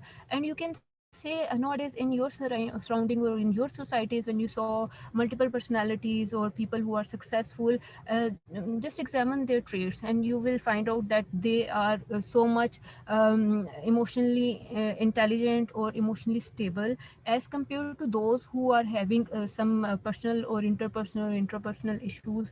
So it is very important to correlate with emotional intelligence and adjustment and adaptability. These terms are very related to emotional intelligence. So, as as Aziz told me about the audience, so we are hope so I am talking with the leaders, future leaders. So who is the leader? It is a very important topic to correlate with it, because leader is a person who needs a constant intelligence in terms of emotional intelligence or intellectual intelligence. He always required that. So there are some qualities of a leader, like leader is the person who never loses temper no matter the situation. So it depicts the control on anger management, or you can say it's all about anger management. Has complete trust in his or her staff. He is trustworthy, and it's also part of emotional intelligence. Listen to his or her team. He has good communication skill, and he has a good empathetic attitude towards the person or their team members. Is easy to talk and always make careful and informed decision. He is very vocal, and he or she has a confidence to share all the information which are given to them. These are the quality of leader which a high degree of emotional intelligence. So these are the characteristics which are very much important in when we declare someone as a leader or entrepreneur. So as a psychologist, I must consider he must be empathetic, he or she must be self-sufficient, confident, and these all traits are about emotional intelligence. Emotional intelligence, or EI, is the ability to understand and manage your own emotion. So most of the time we are just discussing that after EI we are able to understand other. It is not like that. After as we were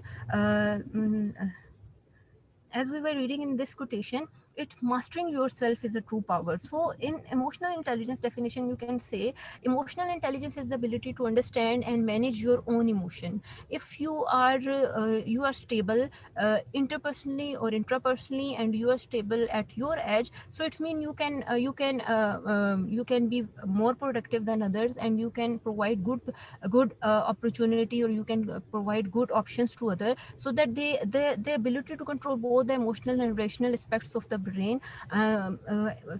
In emotional intelligence, we will discuss about the basic emotion, and there are 6 type of emotions, like happiness, sadness, fear, anger, surprise and disgust. There are so much emotions other than these 6 type, but all are sub parts of these emotion. Like in happiness we can feel excitement as well, in sadness we can feel crying as well, in fear you can feel other emotions as well. So other emotions are just sub parts or by product of these emotion. So these are the some basic emotion, and if you have knowledge, and if you have command on controlling on your these basic type of emotion, then I think you can conquer the world, and you can explore the new horizon about your personality, yourself, and about your surrounding. So emotional intelligent person, anyone can become angry, that is easy. But to be angry with the right person, to the right degree, at the right time, for the right purpose, and in the right way, that is not easy. So we most of the time we are just go in the flow of emotion. Like if we are angry, we doesn't know the threshold of the anger, or if we are having any surprise party or happiness. So we as a Pakistani, we are very extremist about our emotion. We want everything on peak of peak. We want every emotion on the peak of it, and we want to enjoy on the peak of the emotion. So it is not like that. Emotional intelligence is when you have information, and when you have you can say approximation of your emotion should be divided very briefly and very in a very you can say in a very productive way. So it is all about the emotional intelligence, and there is a theory which depicts most of the people are having multiple intelligence. So when you are born, and as I told you before, that we learn this emotion, and we learn this intelligence through our environment, through our stigmas, through our parents, and through our peer pressure. So there are multiple intelligence, like, and these multiple intelligences are there are 8 multiple intelligence. The first one is verbal and linguistic, and as a speech and language pathologist, it is very important for me as well, because if we are communicating with you, so the mode of my communication is verbal and linguistic. So I can convey my knowledge, or I can convey my information through verbal or linguistic method. And the second one is logical and mathematical. I will discuss it briefly in next slide. And visual, spatial, body kinesthetic, musical, and natural. Naturalist, intrapersonal, or interperson. So these are the 8 types of emotional intelligence or multiple intelligence. What is verbal linguistic? The ability to use words and language, and the ability, it's basically verbal linguistic is the ability how you are using your words, and how you are using your language, and how you are conveying your message to other. He or she might be your parent, or your partner, or your team member. It can be anyone, but you have the ability, and you have the knowledge or information, okay, how you are going to use words and language in term of expressing your emotions, your feelings, and your behavior. So it is very important. The second point is logical and mathematical. Unfortunately, this type of logical intelligence is very uncommon nowadays, because people don't have time to talk about logically, or they don't have time to discuss things through inductive and deductive thinking and reasoning, as well as use of numbers, and the recognition of abstract patterns are very rare nowadays, because people are very much into in superficial type of knowledge, and they don't have time to invest on somebody or anybody where they can have one-to-one interaction, and they can talk about any topic for hours and hours. So logical reasoning or logical intelligence is basically, it's a capacity for inductive and deductive thinking.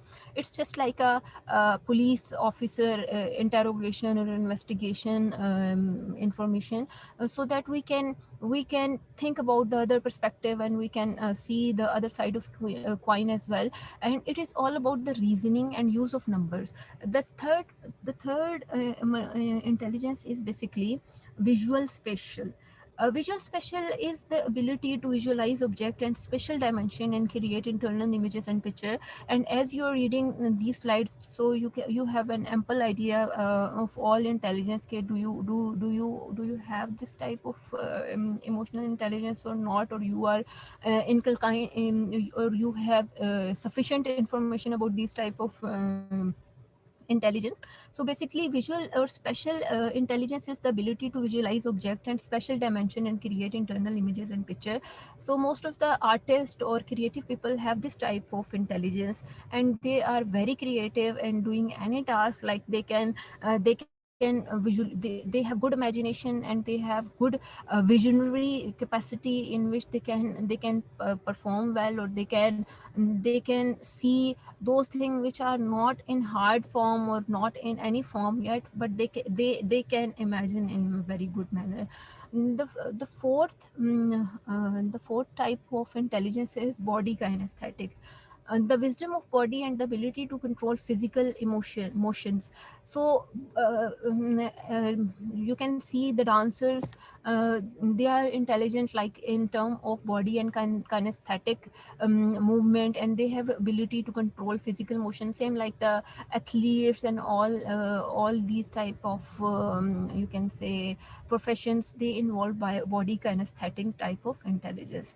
And the next one is musical and rhythmic, the ability to recognize tonal pattern and sound, as well as the sensitivity to rhythms and beats.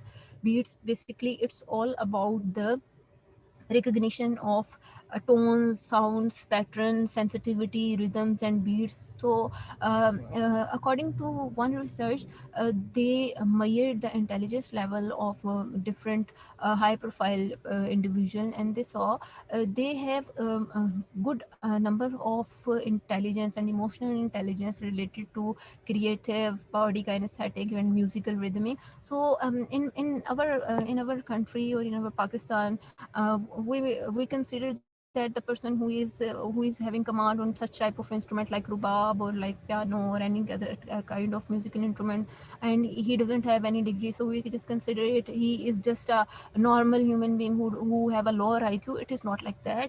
Musical and rhythmic ability is basically it's all about tonal patterns and sound, and they have a different type of intelligence in term of music and rhythms. So the next is mutualist intelligence, basically excellent at recognizing and classifying both the animal and plant kingdom, as well as showing understanding of natural phenomena. Mm, naturalist intelligence is mostly deal with the nature and the surroundings of where we can see the nature. So you can see there are painters who admire the beauty of nature and who are very into in rivers or sunset or sunrise. So they are having naturalistic intelligence, and naturalist they are more they have good IQ or intelligence towards their surroundings. And this as a psychologist we focused interpersonal intelligence so much, because it is the capacity for person to person communication and relationship. Most of the time people get confused between two terms, interpersonal and interperson. So basically interpersonal is the spirituality, inner state of being, self-reflection and awareness. I consider it as internal relationship, and interpersonal relationship is that just like external relationship.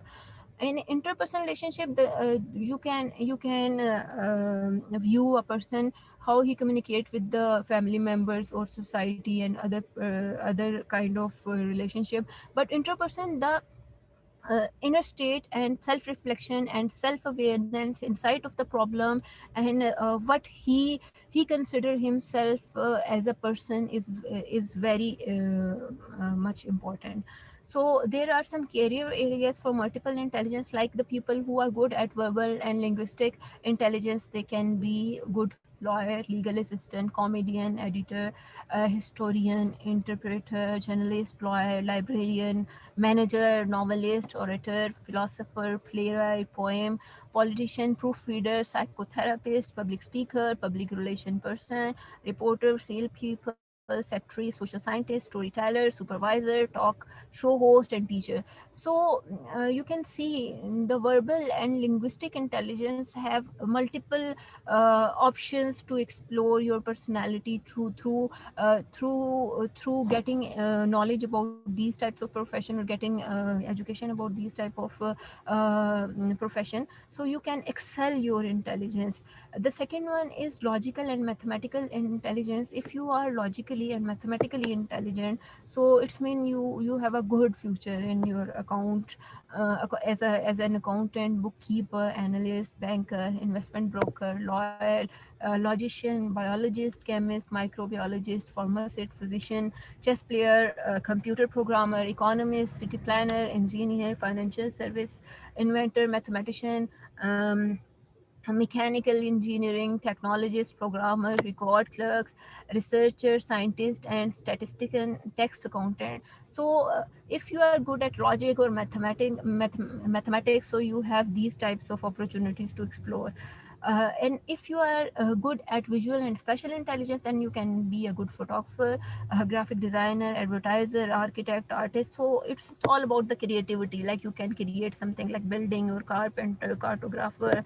You can be a good chess player, coach, commercial artist, computer specialist, craft person, decorator, dentist, draft person, drafting engineering, fashion designer, film editor, furniture restorer, geographer, geometrician, industrial design, interior designer, inventor, landscape architect, makeup artist, mechanic, navigator, outdoor guide, painter, pilot, sailor, sculptor, seamstress, set designer, sign painter, surgeon, and surveyor. So these all type of intelligence requires special kind of visual and special intelligence. And if you consider yourself as an observant and you have a good visual and special intelligence, then you must explore these skills or these type of profession in your life. The next is body, kinesthetic, and tactile. uh, as I told you while discussing this intelligence, they are very good while dealing with their body movements, and so they can be good acrobat, dancer, aerobic teachers, coach, physical education teacher, athlete, ballet dancer, actor, actresses, drama coach, jockey, rodeo rider, assembler, building trade person, carpenter, clown, massage therapist, gymnastic, pianist, commercial artist, craft person, inventor, juggler, magician, manual labor, mechanic, maybe physical therapist, sculpture, stunt people, surgeon, trainer, and architect. So these are the dimension in which they can excel. And now I will discuss about the musical intelligence. As the name depicts, you can be and excel your intelligence in term of conductor, composer, band manager, critic, dancer, disc jockey, figure skater, instrumentalist, music critic, music therapist, recording technician, sound engineer, teacher, and violinist.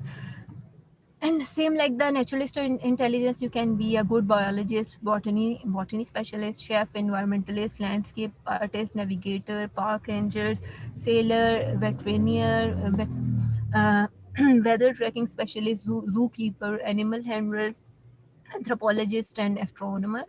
And if you have a good intrapersonal intelligence, you can be a good entrepreneur, consultant, counselor, creative writer, guru, leadership trainer, philosopher, psychiatrist, psychologist, psychotherapist, researcher, or say self-employed people, spiritual counselor, therapist, and writer. And if you have a good interpersonal intelligence, you can be a teacher, therapist, travel agent, counselor, business person, chess player, child care worker, coach, community organizer, consumer service, advocate, counselor, homemaker, manager, mediator, nurse, politician, psychologist, psychotherapist, public relation promoter, receptionist, recreation assistant, religious leader, salesperson, waiter, secretary, social leader, social direction, and social worker. So these are the areas in which you can explore your intelligence and you can polish your skills, or you can go further. So now you have ample idea about the multiple intelligence, and while discussing all these types of intelligence, you have a good unconscious knowledge about your skills, your aptitude, and your interest. So before moving on the next slide, I just want to clear there are four components of emotional intelligence, and the first one is self-awareness. If you are self-aware, it means you are out of denial and your 50% problems are already solved. And you have the second thing you are required in emotional intelligence is self-management, and the third point is self-awareness, and the fourth point is relationship management. And as you see nowadays, people are having so much difficulty while managing a relationship, and they are not aware about their self, or they are having difficulty in their self-management and social awareness.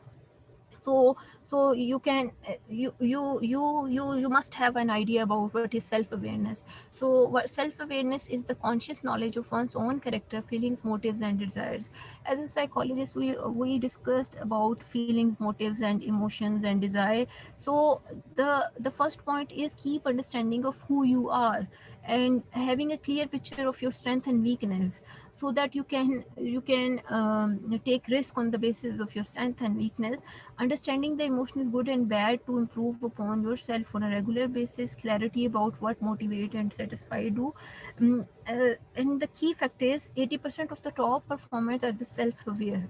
If you are self-aware, and so it's mean you are having good knowledge about yourself, and you have you know about your lackings, in which area you need some support, and which areas it's your forte. So I think self-awareness is a very important part as a psychologist as well. And we have a self-awareness exercise in which you can with your partner discuss times when you felt you were most self-aware, what are three common behavioral traits you exhibited. And exercises and activity based information is I'm going to sorry. uh, Activity based and exercises are just on the behalf of Aziz, and he will discuss it more better than me. So it's I am just skipping this part. The second point is self management, and self management is how you manage yourself and your emotion in inner resources and abilities, like really make rushed or emotional decision, never stereotype people, take responsibility for your own action, ensuring what you do matches with your own personal values, and puts momentary needs on hold for longer term success. And again, we have this exercise through which you can manage your self better. Social awareness is the ability to pick up on the emotions of other people, like respectful towards others can support and arrest the elephant in the room. Ability to understand emotions when you are right in the middle of a situation, skilled at putting themselves in someone else's situation. Relationship management is very important. Relationship management is the bond you build with others over time. Ability to get along with others, skills at interpersonal communication can get the best out of other, and the ability to resolve conflict. And nowadays we don't have tolerance to manage the relationship, and we are so much impulsive that we want result as soon as possible. So I think as an emotionally intelligent person, you need to manage your relationship, you need to manage yourself, you need to manage your surroundings, so that you can get along with the others. You can get skill information about your interpersonal relationship and ability, and you are good at your resolving conflict and ability to inspire others. Now there is a self-assessment ke how emotionally intelligent are you. So the first point is know what pushes your button. Always have good information about what is your you can say triggering point, and refrain your judging and refrain judging your emotion as good or bad. Don't stigmatize yourself like you are behaving like good or bad. It is not you are not a person who can stigmatize himself or herself or others. And keep an emotional journal of your emotions. Write a diary, write your emotional checklist, and visit your values, in which emotional or cross-cultural setup you are living. So you must have the good information about your values and ethic, and spot your emotions in other. And if you see something good in other, or something bad in other, so just relate it with yourself, like you are behaving like the same way that the next person is behaving, or you are the way better or way worse than him. Seek feedback. It's not a very you can say bad thing to seek feedback, because nowadays we don't seek feedback from other, because I think it's a very you can say it is related with the inferiority complex most of the time. So seek feedback can be any positive criticism or negative criticism, and you must have the tolerance level to acknowledge the feedback.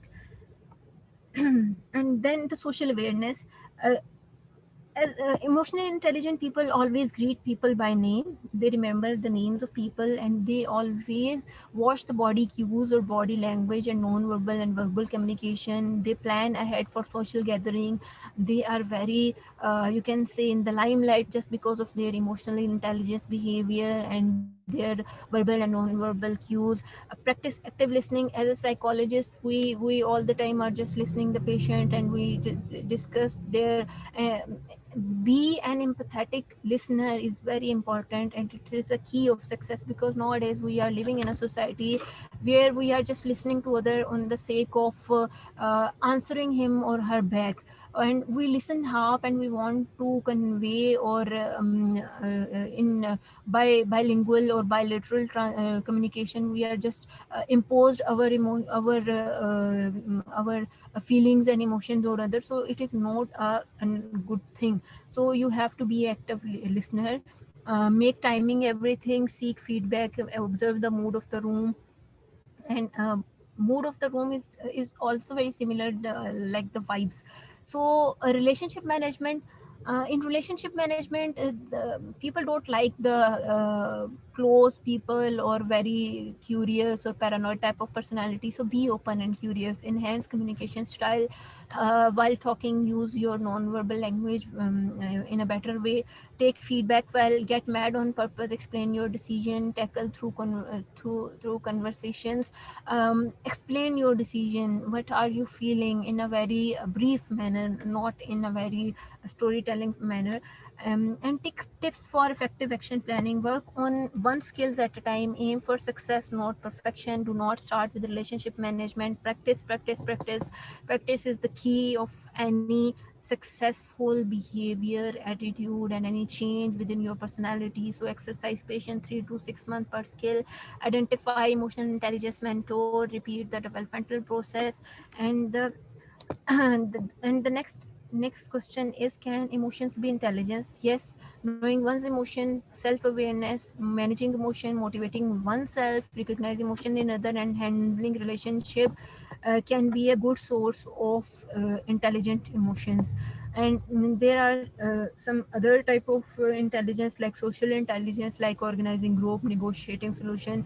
And as you know, a negotiator is a very good post in multiple countries, and they are a very well paid profession. So personal connection and social analysis is also very important. I just want to conclude my all the lecture over here, but I just want to add some emotional intelligence closing remarks. So how to raise your emotional intelligence? I think I hope you are listening to me. I just want these point in your personality, and the first point is uh, favor your positive emotion. Be positive, happen positive, and always respect your emotions in term of positivity. Face your feeling honestly without denying or repressing them. Most of the time people are suffering from the psychological illness just because of this repression. They just repress their feelings, they repress their emotion, and when they came to us, they are very well known patient of anxiety or depression or suicidal behavior, very common, just because of bad self-awareness or self-management or relationship management. And the third point is, reject the memory of old that hurts. Most of the time we are living in the past, and in emotional intelligence, your past is a constant hurdle to get in a positive direction or be a very generous person. So reject the memory of old. Realize that the past is gone as an illusion of memory, and you have to accept it that what is happening in the past, it is all an illusion. So just go further and explore your new self and work on your new self, so that you can be emotionally stable and healthy. Pursue friendship pursue friendship with those people who have the positive emotion and positive mindset. As a psychologist, we believe your friends and your circle is a very good source of good and bad vibes. So if you are moving around in a person or a group, those are very negative, or those who are not having any visions or future designs or any can anything productive in their life. So stop hang out with those type of friends, because they just drain your energies. And be easy with yourself, not putting pressure on yourself to change. Sometimes we are doing so much hard to be perfect. Perfection is not the key of emotional intelligence. You need to put you have to be very easy with yourself and not putting pressure on yourself to change. And always look at your emotion with the measure of detachment. You must know which emotion is bad for my health and which emotion is good for my health, and which emotion is worth of having my time. So look at your emotion with the measure of detachment, and don't overly indulge or exaggerate your emotion. Most of the time people feel very good and very playful while exaggerating their emotion. It's a very unhealthy approach, because if you are exaggerating your emotion, the next person is getting another message. Like if you are too much happy, and you are too much the way you are behaving, which is not your personality. So in psychology we consider as a disorder like mania, in which you behave hyperactively, and you behave in a very abnormal manner. So never ever exaggerate your emotion or untrain your old habitual emotion responses. Like the person who is the constant stress for you, and he is in front of you and he is just nagging you out and just pointing some bad points in you. So never indulge or untrain your old habits about your habitual emotional responses. Return to simple awareness as often as you can, because the self-awareness and simple awareness is the key of your emotional intelligence. And you have to consciously do efforts, like you have to do so much effort to be and behave like an emotional intelligence person, because emotional intelligence is a very very important thing you can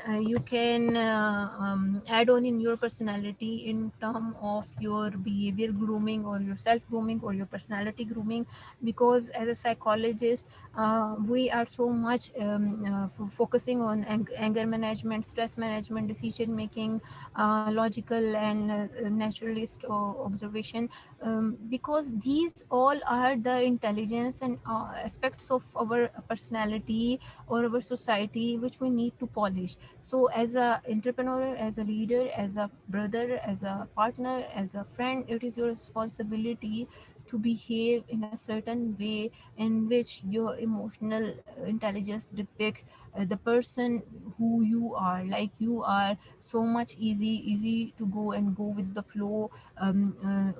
You are having ample idea of your feelings and emotion, and you don't behave just like an animal. Because you can see emotion is a thing which differentiate us as a human being from animal. Because when a animal is angry, he used to shout, he used to destroy things. But as a human being, we don't behave like this because we have higher cognitive skills, we have attention, memory, we have emotions, we have language, we have words to describe our feeling. So I think nowadays the key of success is emotional intelligence, and emotional intelligence is the key. If you are master, if you are getting you have good information about emotional intelligence, and you can apply all the intelligence traits or personality values on yourself. So uh, I will give this stage or this platform to my colleague Azizullah to further continue. And he just arranged some kind of physical, some sort of activities for you guys. So over to you, Aziz. Thank you so much for your time and listening me so patiently, because it's a very dry topic in the term of change. Because emotional intelligence is not a thing in which you can drastically change in your personality. You can add drastic change in your personality or behavior. So most of the people just listen it and they didn't apply all these things or all these measures of personality of intelligence in their personality. So thank you so much, Aziz and Danish and all the team members for listening me. I am very grateful to you. Okay, thank you very much, Sidra. And it was very well thought, very thoughtful, I would say, presentation. And emotional intelligence is very, very important for any individual, especially for leaders and people who are working with leading their ventures. So Joy, your hand is raised. If you have any question, you can ask because your hand is raised. Yes, it says. I wanted to ask her to quickly go to the slide on self-management tips. Okay. I think I missed it. Okay, Sidra, soft management. Oh, not there. I think she's gone way past. Relationship management. Okay. Self-management. I think next slide. Yes, I had missed this. Thank you. Thank you so much. I've seen the point that I was looking for. Thank you. Okay. we will share these presentations with you. It's okay, no issue. If there is anything you have missed, so that's fine. Okay, we have only few minutes remaining. Please check your chat box. I shared a link with you people, which is very, very important. It's a greater pathway worksheet. I would request every one of you to click it and to uh, go through the sheet. It's basically an activity we usually do with co-founder leaders and especially with CEOs and executive people. I am a big believer of leadership networking, and personally we want this platform to be very beneficial for every one of us. So this activity, as I just mentioned in my opening remarks, that I am and I will be talking about AAA, appearance, acknowledgement, and appreciation. In appearance, definitely you people shared about your introduction, your strand, your ventures, your social working areas, etc. But definitely time was short, few were not online at that particular time. But this is a kind of offline task. We can give it few minutes right now. And what I would be expecting from every one of you to please Yeah, in Danish. appearance. Yeah. Yeah, just quick. So I think we do have time Okay. for the activities. I think we have around 30 to 45 minutes. So I would really like that we Great. go with these activities because these are some of the things that should not be missed. These tomorrow's session is built on, these things what we discussed today. So we can go with the personality assessment and the activities you are talking about. We can go with it. Okay. So, okay, fine. So you can write your key strengths, your generic strengths, and your specific, your USP strengths in the appearance part. Appearance is basically your introduction. And then second is your acknowledgement. Personally, what we want is that on the basis of your appearance, and appearance is your core key strengths, uh, that lies under two umbrellas. One is your generic skills. For example, if someone is good at communication, that is generic. If someone is good at presentation, if someone is very confident, again, there are some generic skills. But there are some USPs. Every person, every fellow, I'm sure would be having some kind of special USPs.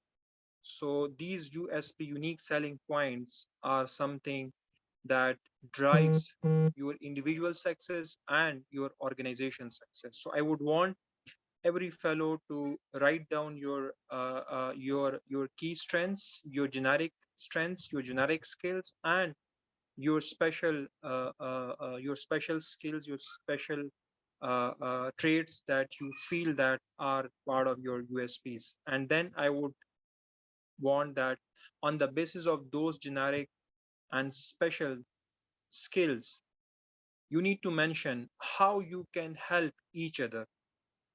That is very, very important, because as a leader, we should understand that leadership is not only leading your own self or making sure that your organization is successful. Making people lead, making people successful, making organizations grow, and giving back to the community, giving back to the people, and making sure that we together get success is what leadership is all about. So, as I mentioned that my generic strengths are confidence, communication, and maybe writing skills could be one of the skill we used to practice when we study in our education systems. But then again, there are some special skills. Let's suppose performance coaching. It's very, very, very specialized kind of a skill.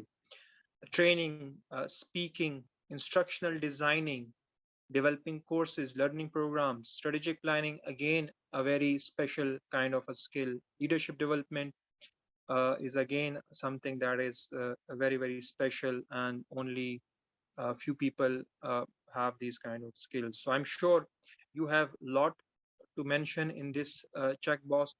On the basis of these skills, then I mentioned that I can help fellows in solving their team building problems, uh, addressing their training and development issues of employees, process improvement, enterprise development, ensuring that HR operations are smoothly running, and some performance problems. So these are some kind of acknowledgement that I can provide on the basis of my appearance, my introduction, my core skills to the fellows. And in last, I would want every one of us to mention your LinkedIn account, LinkedIn profile, because what we want is that we want to use this platform, this leadership development boot camp for greater purposes. For example, if we are together for 4 days, we would be learning a lot. We would be sharing our experiences. We would be ensuring that we are learning greater and maybe more than before. But our focus is to have a strong network and to get strong recommendations from our fellows. And we would be observing each other in these days, in these sessions, and we would be going to we would be checking LinkedIn profiles of each other, and we would be seeing what the other fellows are doing on the basis of uh, the LinkedIn profile, and on the basis of the kind of talk we are having in the sessions, and the kind of responses we are giving to each other. So we would be knowing each other in a greater manners. And then uh, tomorrow or day after tomorrow, there would be an activity I would be conducting with all of you. And in that activity, I would be requesting all of you to write a professional LinkedIn recommendation for each other. So, and you would be able to write a proper recommendation only if when we understand each other, when we know each other, and we understand the kind of strengths, the kind of USPs as an individual we are having and we are presenting in this session. So does it make sense? I would want to take few comments on this activity and the kind of impact, like how we can make it more impactful, uh, this activity, because this is very, very important and very integral part of uh, um, our professional development. Because when you reach out to any investor, when you reach out to any organization who would be maybe supporting you financially, So they would be definitely looking for your credibility. So credibility is very, very important for a leader, and to take good recommendations from your fellows, and to take quality words from your professional circle would definitely give a very positive image of not only your own personality, but also of your venture as well. So before that we start this activity, I would like your comment on this activity and the kind of importance this activity has in this leadership development boot camp. Yes. Yeah, you can unmute your mic, any one of you, and I would like you to share your comment on this. I think I can go first.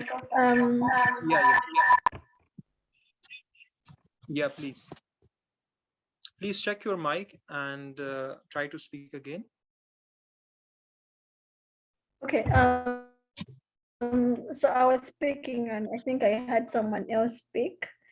Thank you so much. Can you hear me? Yeah, you are audible. Okay, cool. So I would say that first of all, I just want to like note that the Google Doc is actually, we can't edit it, but I'm happy, especially for the LinkedIn profile. Like, it's really great that we're going to like meet each other outside this seminar, because at the end of it all, after we leave, at least we can have that small connection keeping us together, knowing that we still have other change makers out there, and it's really going to be helpful for us, because meeting at this point, we may lose track of each other, or we may never see ourselves again. But through that, I think through the LinkedIn profile, it's really a very good idea. We will still keep in connection with each other. Thank you so much. Okay, thank you very much, Susie. And we are on the same page regarding this activity. So thank you very much. Yes, I would request other fellows to please unmute their mics and give their input on this activity and the kind of importance it has in the camp. Okay, so I would go next. I think this activity is very important because, you know, when I saw the appearance side, where we are supposed to input our strengths and all of that, it all boils down back to the personality issue. You know, Sidra talked about self-awareness. So to be able to fill this part, you would have to do some self-reflection, which is also part of discovering yourself and then helping with the whole personality thing and like really knowing who you are. So yes, it's a really good activity. And yeah, I went to check Danny's LinkedIn profile, and yeah, I think you are really skilled in what you do. So thank you. Yeah, thank you very much. And one thing more I would like every one of us to think about, because we believe that you all people are already a great leader, because you people are running your ventures. So these are our input, and right now it's editable. You people can add. I just opened it for all of you. Uh, After this, I would really want every one of us to think like what else we can add in this in order to make it a very productive one. So as you just mentioned that in every training program, in every session, when things are done, when session is completed, there has to be something which should tie up each of us in our professional networks to keep following each other and to keep learning from each other. So I would request other fellows too. So also give your feedback on this sheet, and other fellows who are not speaking right now, I would request them to go to the sheet, and in front of your name, please add your information, add your LinkedIn, and let's be very true to us. And we have to mention, especially for me, this acknowledgement column is very important, like how I can help fellows, how I can help my training participants on the basis of the kind of strengths, generic strengths and USP, unique selling points I have in my personality. So uh, floor is open. uh, uh, Participants, my fellows, can add their details in the Excel sheet, worksheet, and meanwhile, I would request others too to speak up, to add what your comments are and how you are thinking about these things. Please. Hello, can you hear me? Yeah, Batul. But your voice is a bit low. It went low right now. Yeah, Danish, we can't hear you. Let's just wait for Yeah. him for a minute. Yeah, Danish, go ahead.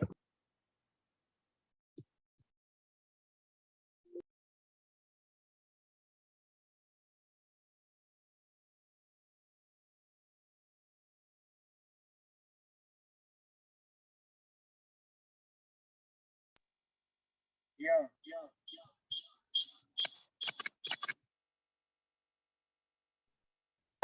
So basically, I just wanted to ask about the unique selling point. I don't think I have a lot to add in that section, especially that we are still a bit like early. So would this be helpful? Like, would we be? Can we put like our unique selling points like non-related, not related to the venture? For example, I'm good at case interviewing because I'm applying to consultancy job, and so I can like offer this skill for someone else. Is this possible or like no? Let's take input from other fellows as well, what they think, like what we can add. Like already we got very good feedback, like we can add a column of weaknesses. Yes, that is already in my mind, honestly speaking. But mm, let's see how we can make it more productive, keeping that after 4 days we might not be that much actively uh, connected with each other. So this is very integral point. So keeping this scenario in view, uh, what kind of information do you think that we should write down about our own self, and what kind of info we would be needing of others to keep getting benefits after, even after this leadership boot camp. So that is very integral. So let's see what other fellows are thinking about this worksheet. So I would request other fellows too to come, unmute, and give your all important feedback and comments.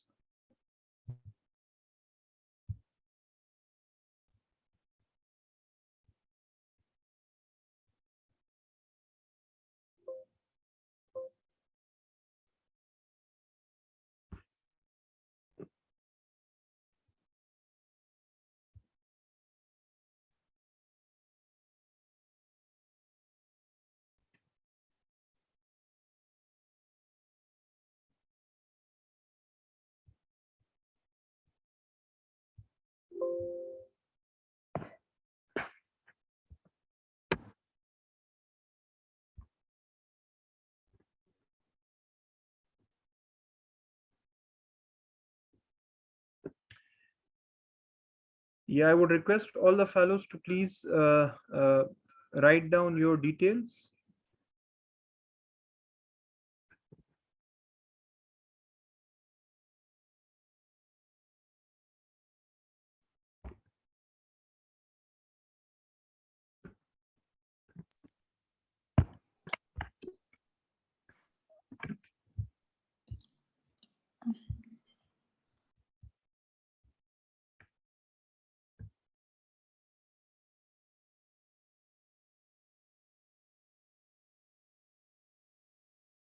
Hello, Danish. Yeah, you can speak. You are audible. Yeah, so I'm not able to input my information. I don't know if there's something I have to do. Okay, let me check. I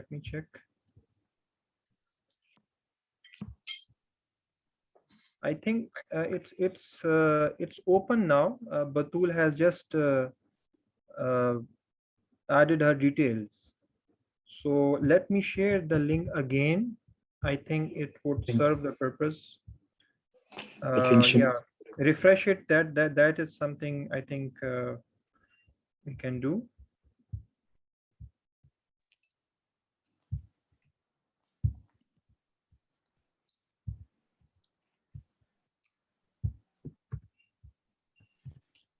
So I have shared the link again, and you can click the link, open uh, the worksheet, and add your details. Okay, yeah, I'm able to. Thank you. Great. So wow, so it's greatly working right now. Yeah. So it's great.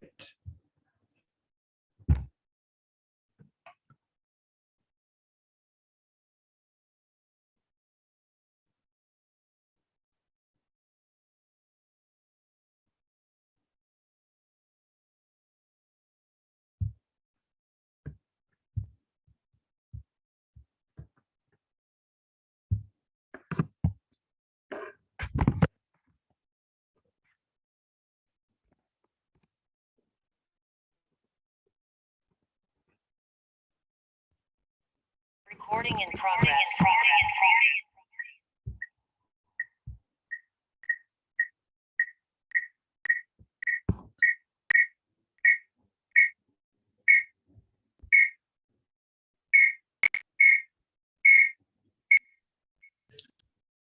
So I think we are done with.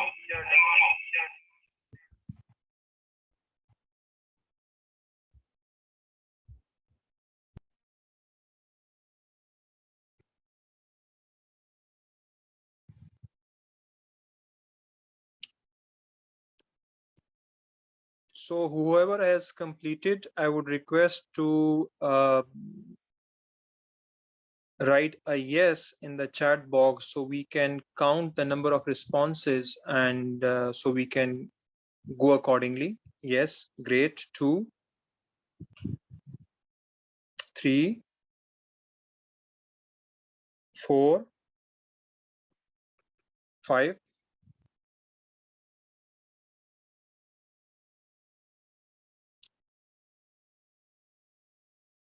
Yeah, great.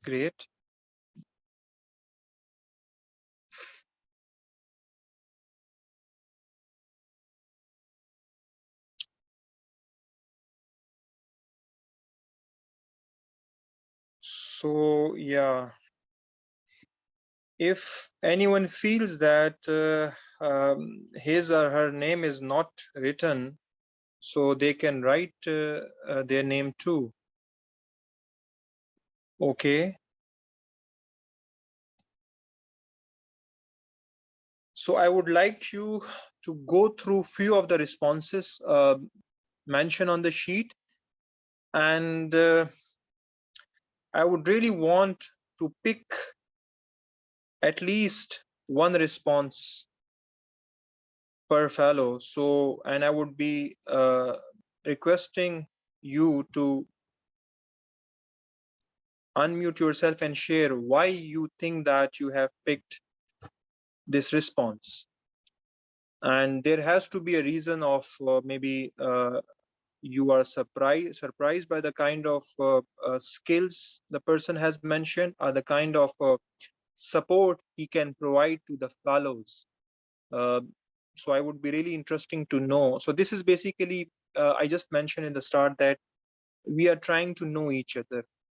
And there are different and multiple ways through which we can not only understand each other, but we can network with each other. And we would be definitely adding more columns to this greater pathway worksheet, and it would be acting as a very integral part of this leadership development boot camp. Like, for example, after 5 years, you will be maybe opening your LinkedIn profile, and you would go to the recommendation column, and you would be seeing that, oh, these were the fellows I attended a leadership boot camp, and they had recommended your profile. So I would request the fellows to unmute their mics and share their pick of the day. So and also you need to read out the kind of skills they have mentioned and the kind of support they can provide to the fellows, and what is that which made you to pick that fellow in this activity.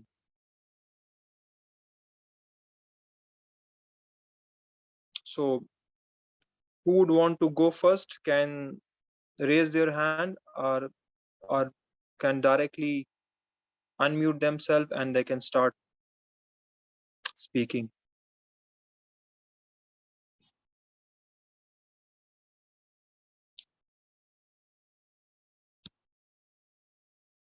Yeah. So who would like to go first?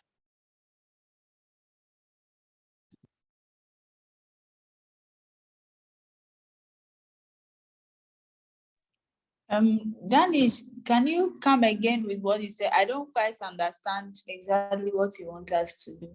I don't know. I want you to pick a profile from the sheet, and you need to mention that why you have picked this profile.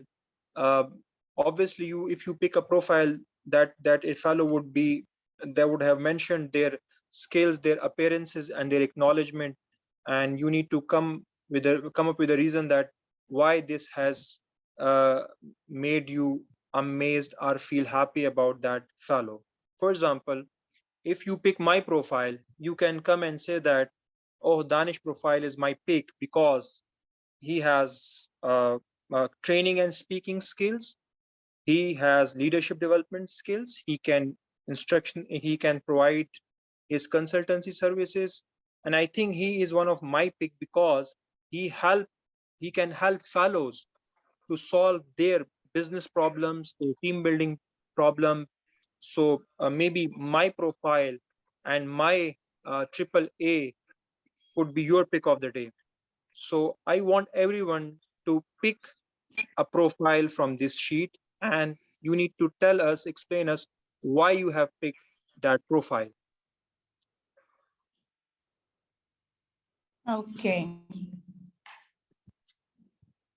So you can read the responses and you can make your pick.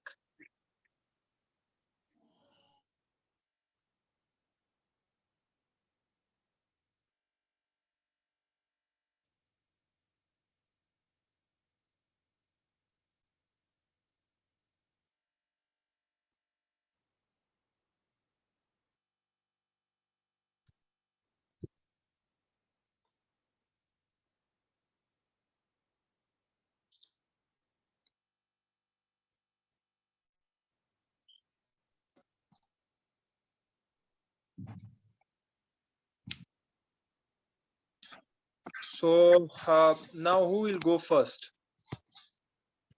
I will keep moving my cam so I can read this.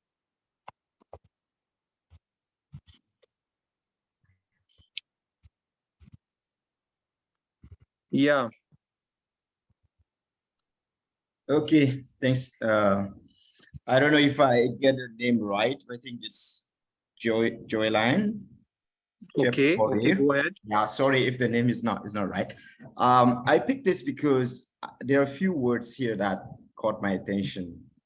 includer, connectedness, empathy, and positivity. I think we generally tend to give some skills without caring too much about what's bounding us together. So these, these words, I thought it was really interesting, and it can define a unique selling point easier than the skills that we usually list, communication or presentation and all this. So that's why I think it's really interesting and inspiring to look at it from this kind of angle. Okay, and what do you think, or what kind of importance this profile can have for other fellows? If the profile, the person, your pick, wants to contribute in the development of other ventures, especially development of all other fellows. So what do you think, how much there is importance of this profile? I think this kind of profile can be inspiring in a way that for a leader or a social entrepreneur, you need these core inclusiveness, connectedness, empathy, and positivity. So it's not per se what the person has written on how they can contribute, but their profile itself, it can inspire me personally as an entrepreneur. I need to think more about positivity, right? I was even asking a question at the beginning, and the speaker talked about how positive thoughts can affect. But when someone asks me to give my unique selling point, I don't immediately think about positivity or empathy. And I think this is the reason why I pick it. And it can help me in my entrepreneurial journey. And it's very important you just made that, and the interesting part would be, and it's very important point I'm making right now. I would request everyone to please if you want to respond to this, like what kind of responses you and we as a whole have made right now on this sheet. We would be evaluating ourselves in the end of each day. For example, like it's the final session of today's first day of today's leadership camp, and the same would be in the last moments of tomorrow. So it would be very interesting to see that how a person can evolve in a day after attending sessions. Like, for example, what if after 2 days I realized that maybe I could add a facilitation skill, I could add probing skills in my USPs, and on the basis of that I might update my acknowledgement, my contribution list to the fellows. So it would be very interesting point, and I would want every one of us to keep looking to the changes that we would be making at the end of each day. So it would be very important. So thank you very much for the pick. And who would be unmuting and speaking about their pick? Okay, so I'm going next. Yeah. Yes, I picked Batu because first she sent me a connection request. I saw the notification on my phone, so I just quickly went to tap her link. And I see stuff that are quite common to me as well. I see that she's in an engineering field and an energy consultant as well. And someone passionate about climate activities and efficient energy production and all of that. And I see that she has been involved in quite a lot of things relating to the fields that I have just mentioned. And yeah, in terms of education as well, mechanical engineering, and I am from the chemical engineering field. So I just feel for that kind of connection over there. And then under her license and certifications too, I see some really good, strong certifications over there, which for me, when I saw it, the first thing that came to my mind is, okay, someone who loves learning. And I see a connection right there as well, because I am kind of a self-learner too. I love to learn a lot. I've been taking courses aside my normal education. So yeah, and her profile speaks quite a lot about her. So I'm really happy to connect with her. Yeah. Great analysis. Great pick. So so what would be the next pick? Who is going next?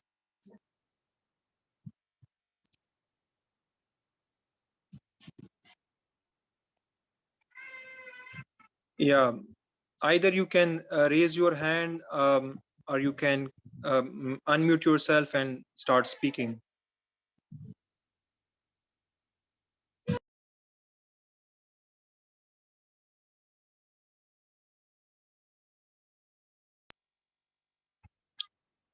Yeah.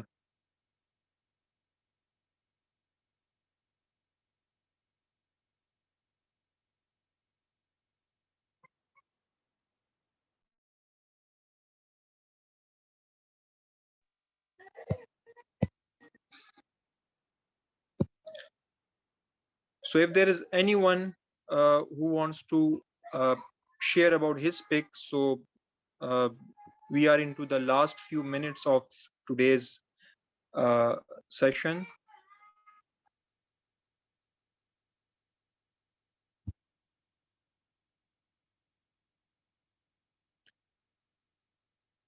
Okay, great. So for all the fellows, I would request all of you to first of all add each other on LinkedIn, number one. And those who have not filled their details, I would request as an offline task, I would request all of you to please mention your details. So by tomorrow, we would be definitely reflecting on all these details, and would be definitely adding more details to this greater pathway worksheet to ensure that we are connected with each other for many professional reasons. And we would be evaluating the details, and we would be definitely discussing in the end of each day. And also at last, I would want to kindly note few points about other fellows, maybe regarding me, regarding Aziz, and maybe other trainers. You would be adding their details to this sheet as well.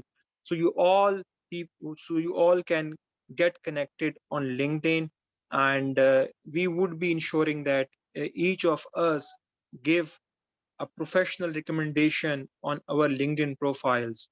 It will not only help us, our fellows, to build their credibility, enhance their presence, which definitely would impact positively their social and their ventures in a larger terminologies. So with this, we are about to end, and it was a great day with you. And if there is anything any one of you would like to share, we have 3 to 4 minutes before we close the day. You can unmute and you can share your comment of today's learning, and so we can then wind up accordingly. Hi. So basically, I have a recommendation, kind of, or a suggestion. Maybe if each of us pick 2 to 3 people to focus on, to observe, so that we can make a better recommendation instead of keeping it flu. Yeah. Great. Exactly. So that's why it's very important, and we are observing each other, and we would be adding each other on LinkedIn, and all the profiles are mentioned there, and few who are remaining, definitely they would add their profiles as well. So what we have to do before tomorrow, we should at least add all the follows on LinkedIn. So this is the first thing I would want every one of us to do. So we can not only read these details, but also can go to the profiles. So we can assess, we can observe, we can see what the kind of activities they are doing, what kind of networks they have bring to this session, and how each one of us can get benefit from each other. If you go to my details, so that's very crystal clear, and if you go to my LinkedIn profile, you would find the same. And this is what my expectations are, at least before starting tomorrow's session. We should all add each other on LinkedIn, and we should not only add, but also to observe, assess, and see the kind of activities we are doing on social media platforms. So after that, we would be coming by tomorrow with some very critical activities, very critical analysis regarding leadership, regarding intelligences, and how we can develop greater leadership roles in our organizations. And all the expectation you mentioned in your forms are definitely would be our first priority in the remaining 3 days. So if there is anything else, anyone want to conclude or any concluding remarks, so they can unmute and they can say.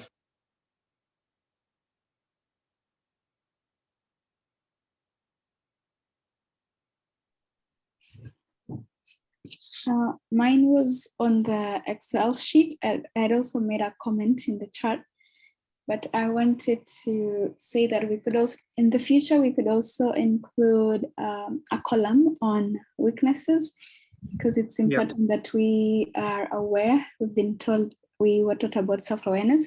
It's important that we are aware of our weaknesses and how we can maneuver and try to work on them, because they are as important as our strengths.